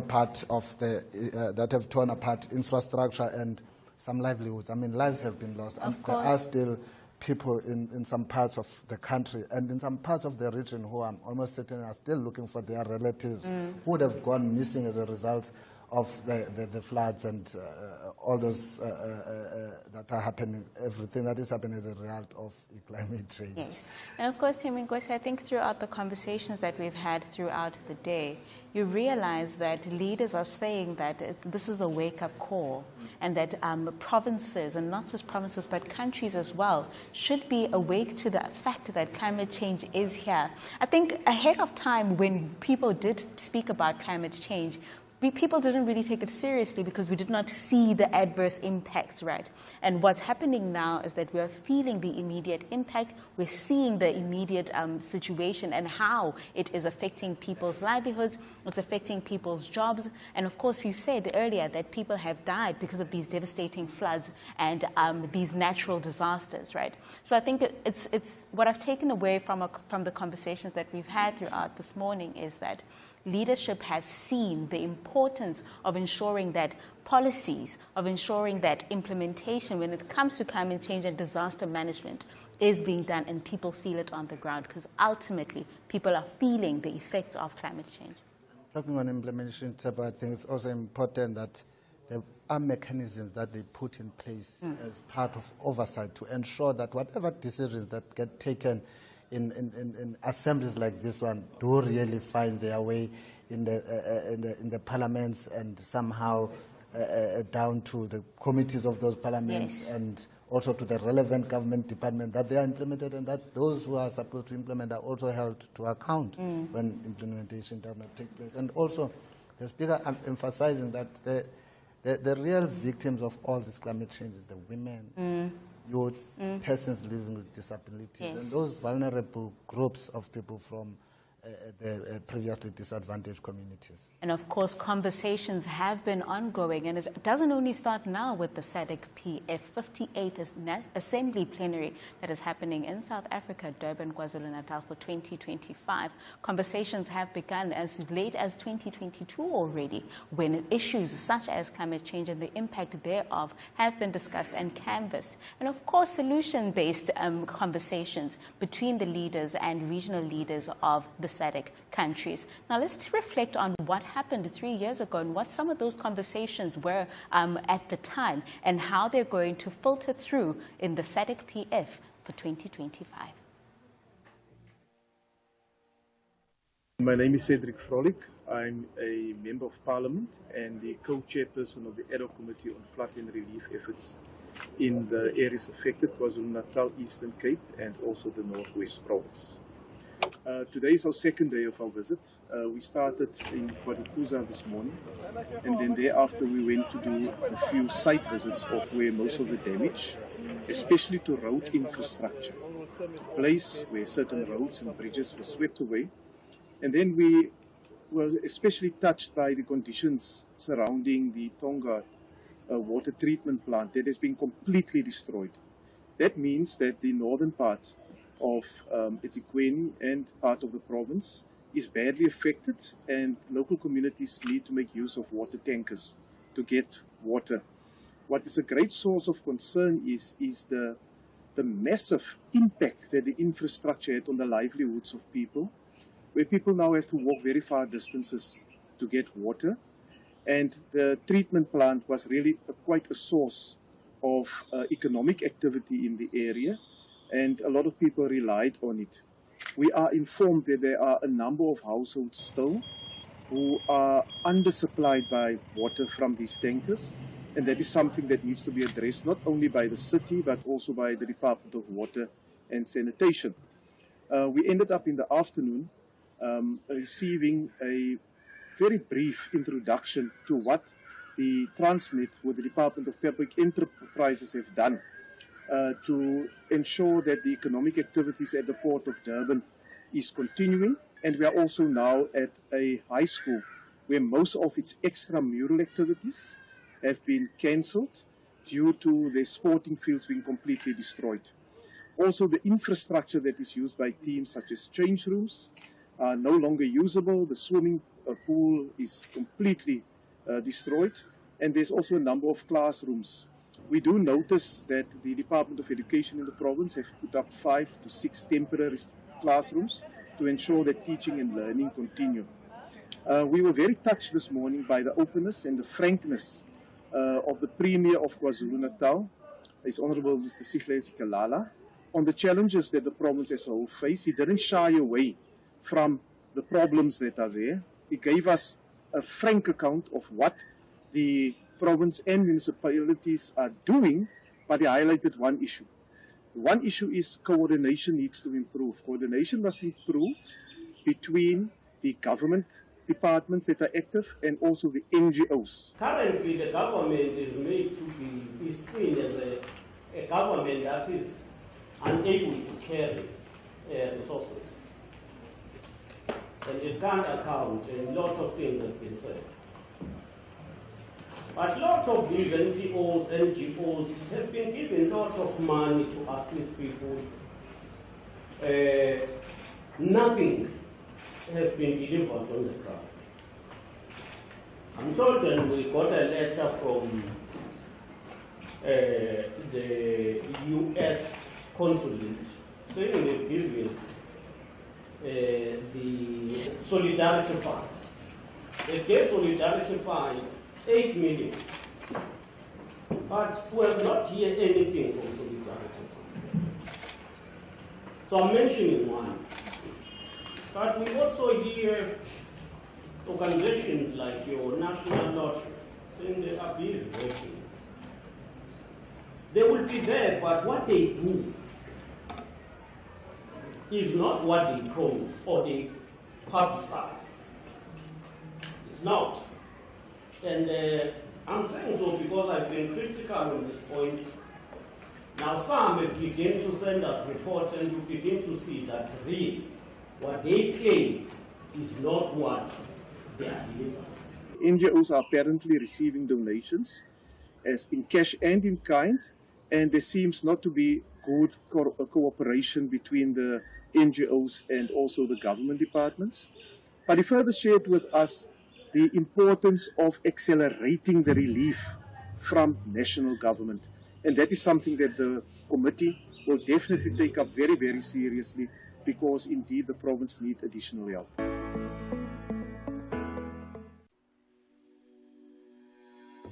My name is Jomo Nyambi, co-chair of the ad hoc committee dealing with the flood relief and recovery with my colleague, Honorable Frolik. We've got the delegation of Parliament. Will understand that Parliament decided to have this joint committee coming to KZN. So we started today at Umlalazi local municipality, where we got a briefing about what has been done up to this far. In doing the assessment, members were able to engage. It was a robust and a frank assessment. And the local municipality, led by the mayor and the MM and some councillors, were able to clarify us. The president was very clear in leading cabinet that they've got some 3 phases. The first one is the human relief one, and the second one is the recovery one. Then the third one, the phase, it's the reconstruction one.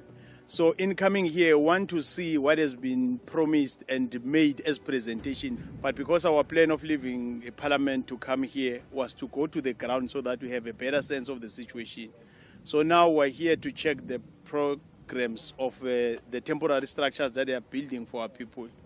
But one thing that is coming up clearly is that there are some serious challenges, like the homestead we're in. More than 21 kids, a serious dire situation. It's clear that probably it's a long overdue. Honourable members in Parliament have been saying it for years that if we can change the formula and have much time on the ground and less time in Cape Town, probably can go a long way to assist our people. And we have some serious challenges. Your scholar transport, learners that are still walking some long distances to access education, which is a right to them. But of course, we are taking all these issues and will refer them to the right portfolio committee and select committees and relevant ministers. But we are still around for the next few days. So we'll be making sure that whosoever is coming as a relevant stakeholder will be raising what is coming out today. The disaster management conference here in our province. From 13 November to 5 December 2025, Parliament of South Africa will host the 58th Plenary Assembly of the SADC Parliamentary Forum under the theme, The Impact of Climate Change on Women and Youth in the SADC region and the Role of Parliaments in Climate Change Mitigation and Adaptation. For 5 days, speakers, members of Parliament and experts from across the SADC region will convene in Durban, South Africa, to move beyond debate to action, forging strategies, sharing best practices, and strengthening the various parliaments' collective power to pass laws, allocate resources, and hold governments accountable. The SADC-PF is a regional interparliamentary body composed of 15 parliaments representing over 3,500 parliamentarians in the SADC region. The forum seeks to bring regional experiences to bear at the national level to promote best practices in the role of parliaments in regional cooperation and integration as outlined in the SADC Treaty and the Forum Constitution. Its main aim is to provide a platform for parliaments and parliamentarians to promote and improve regional integration in the SADC region through parliamentary involvement. Watch the 58th Plenary Assembly of the SADC-PF on Parliament TV, on DSTV channel 408, or through your YouTube streams at Parliament RSA. Also, join the conversation on social media platforms using the hashtag 58th SADC-PF. For more information, visit Parliament's website at www.parliament.gov.za. Your Parliament, your voice, your future.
You're still watching Parliament TV as we build up to the SADC-PF, which is the 58th Assembly that is happening here in KwaZulu-Natal, Durban. And now we are privileged to have Honorable Boemo Sekgoma, and she is the SADC-PF Secretary General. She's just going to give us some insight on what the SADC-PF is and what it is that you can expect. Boemo, thank you so much for making the time. You're welcome, and thank you to for your viewers too. For checking in. Yes. Boemo, I think first things first, let's start with the theme. You said that the theme is the impact of climate change on women and youth in the SADC region and the role of Parliament in climate change mitigation and adaptation. What was the conversation around the table before getting to that theme and deciding finally that this is the theme that is going to anchor the 58th Assembly for the SADC-PF? Thank you very much for this question. I think what really anchors parliamentary work often is the representation role of parliaments, where they encounter complexities that the citizens live through, of particular importance, where governments think they've built schools and the schools get dilapidated and the roofs fall off, children can't go to school because they've just had a storm. Sometimes a bridge is swept over, children can't go to school, There are more reports and incidents of gender-based violence-induced crimes, children falling pregnant, unintended pregnancies, and you find that there's a rise. Often when there's a climate crisis, there's a rise in unintended pregnancies, reports in sexual violence, and many others that I could cite. We also know that government also sometimes is constrained. The supply chain of commodities is interrupted. Hospital functioning is interrupted, and many other things that I could speak of. And the realization that all of our governments have signed to the Paris Declaration of 2015 and have come up with national strategic frameworks or plans where they've committed to mitigation measures around climate, where they continue to track, where the issue of financing becomes a concern of how those are going to be afforded or not, really is at the fore of why we need to continually dissect and track where we are with the issue of the impact of climate in communities, and also on how government itself interfaces with scaling up and being responsive. So we've had successive plenary assemblies where we've discussed the issue of climate. We looked at the energy transition in Angola. Mauritius, we also looked at the impact of climate. This COP that our members of parliament are continually engaged in. And when we arrived at this season, where South Africa felt we're going to look at climate, we said yes, because we have taken a decision as a plenary to develop a model law on climate change. And therefore, this becomes very important before we start the drafting process, to really hear from countries and begin to look at the texture of this model law and what we can influence at that point. Now, Member Emma, of course, dipuo tsa lona di bua ka basadi le batjha. Hobaneng le bua ka basadi le batjha, especially ha le bua ka climate change? I'll get a very basic issue. When the temperature rises, you find that in any given period where there can be this is when this happened, you find a lot of miscarriages among women. And this is something that remains undocumented. You find that in a given, if you look at climate and reproductive health in any country, there's a strong correlation around that. And that's just the basic issue of, we love life as Africans. And therefore, if life is interrupted, I think for us it's a big issue. Secondly, you find that women lose income in such seasons. And you find that they become crippled in being producers and drivers of the economy in most of our communities. They are the ones who have to sit with children who are pregnant, and therefore reversing any productivity that they would have started off. Now the young children are also affected, because we are talking of child marriages in the region. In some of our countries like Madagascar, where it's at over 40%, we find that when there's a strong linkage between climate and the rise in child marriages. So it means that children don't go to school, they're married off because of the loss of income, poverty then sits in, and all these issues. So we are looking at a region that says children must be nurtured because they are the future of tomorrow. But if they're interrupted in early childhood development, if they're interrupted in terms of literacy, if they're interrupted in terms of even beginning the journey, then we believe that this is one of the factors, structural issues that governments must address.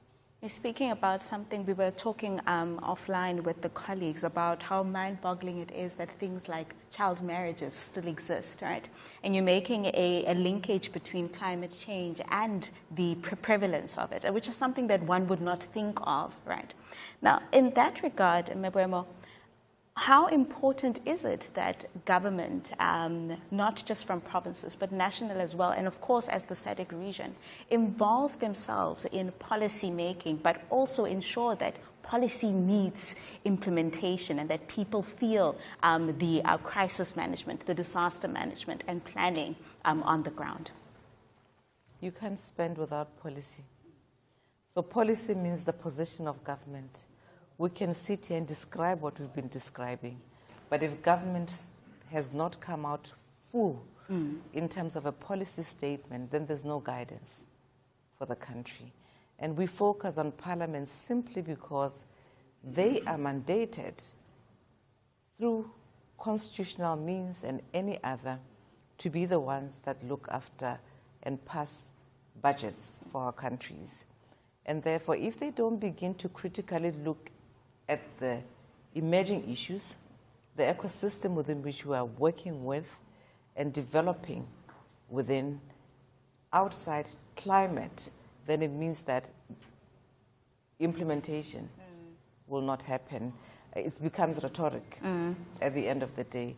So we believe that it is very important for parliaments to really take advantage of their mandated roles, both at the level of policy, both at the level of domestication. It doesn't help to have a Paris Declaration or have any other declaration or protocol or treaty if there's no intention to domesticate that into national law. And further, when you go through appropriation of resources, if your budget does not indicate any movement around young people, around children, around hospitals, around all these issues, then it means that we have not even begun to look at these instruments in good faith. And I believe that for us, parliaments need to really begin to say, what is the movement that we're making in this regard? And for people that are watching at home that did not know about the SADC-PF, right? That feel that I'm not interested in politics, right? Let them do what they do. All they ever do is talk, have tea, and that's it. Just tell them about the importance of engaging in the SADC-PF, the importance of watching these engagements that are going to happen throughout the week, and practicing active citizenship also, and ensuring that their voices are heard and placed not just on the national scale, but obviously on the continental scale as well.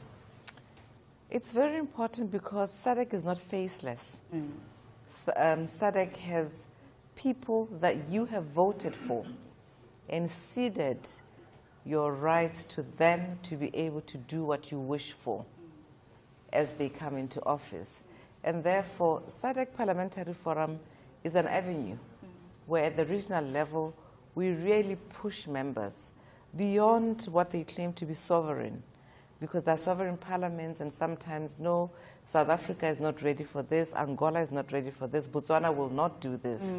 However, at the regional level, we basically amplify and restate commitments. We become the conscience of our parliaments. And also we become those who mold that innovation. I don't know, you've often heard a lot of times, everybody speaks sense, but why isn't there action? Yes. And I think that's what the citizens are really yearning for. Where are the teeth? The teeth are there, the conscience is there.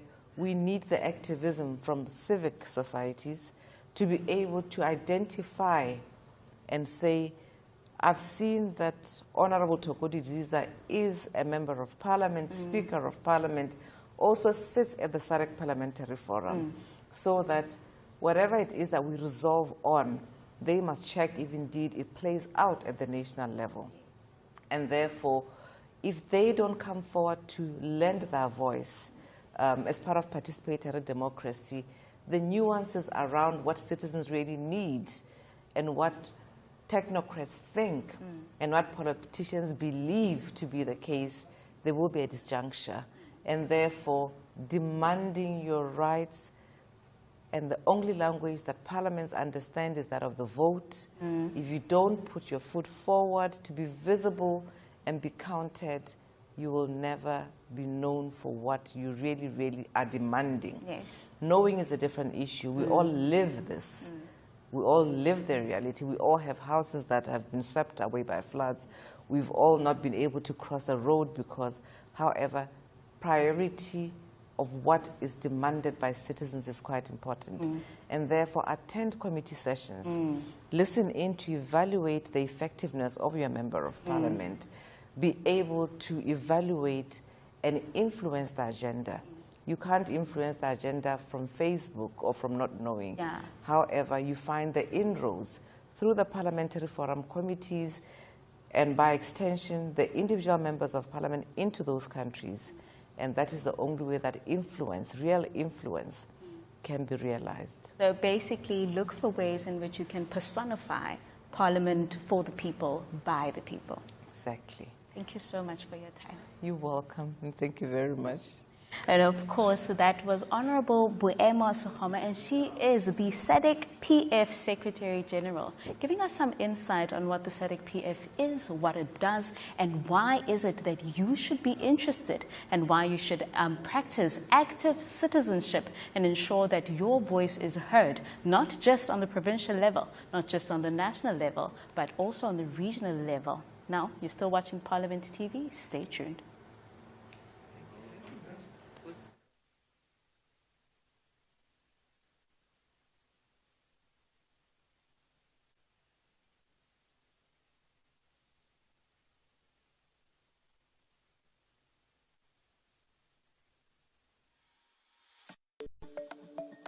From 13 November to 5 December 2025, Parliament of South Africa will host the 58th Plenary Assembly of the SADC Parliamentary Forum under the theme, The Impact of Climate Change on Women and Youth in the SADC region and the Role of Parliaments in Climate Change Mitigation and Adaptation. For 5 days, speakers, members of Parliament, and experts from across the SADC region will convene in Durban, South Africa, to move beyond debate to action, forging strategies, sharing best practices, and strengthening the various parliaments' collective power to pass laws, allocate resources, and hold governments accountable. The SADC-PF is a regional interparliamentary body composed of 15 parliaments representing over 3,500 parliamentarians in the SADC region. The forum seeks to bring regional experiences to bear at the national level to promote best practices in the role of parliaments in regional cooperation and integration as outlined in the SADC Treaty and the Forum Constitution. Its main aim is to provide a platform for parliaments and parliamentarians to promote and improve regional integration in the SADC region through parliamentary involvement. Watch the 58th Plenary Assembly of the SADC-PF on Parliament TV, on DSTV channel 408, or through YouTube stream at Parliament of RSA. Also, join the conversation on social media platforms using hashtag 58th SADC-PF. For more information, visit Parliament's website at www.parliament.gov.za. Your Parliament, your voice, your future.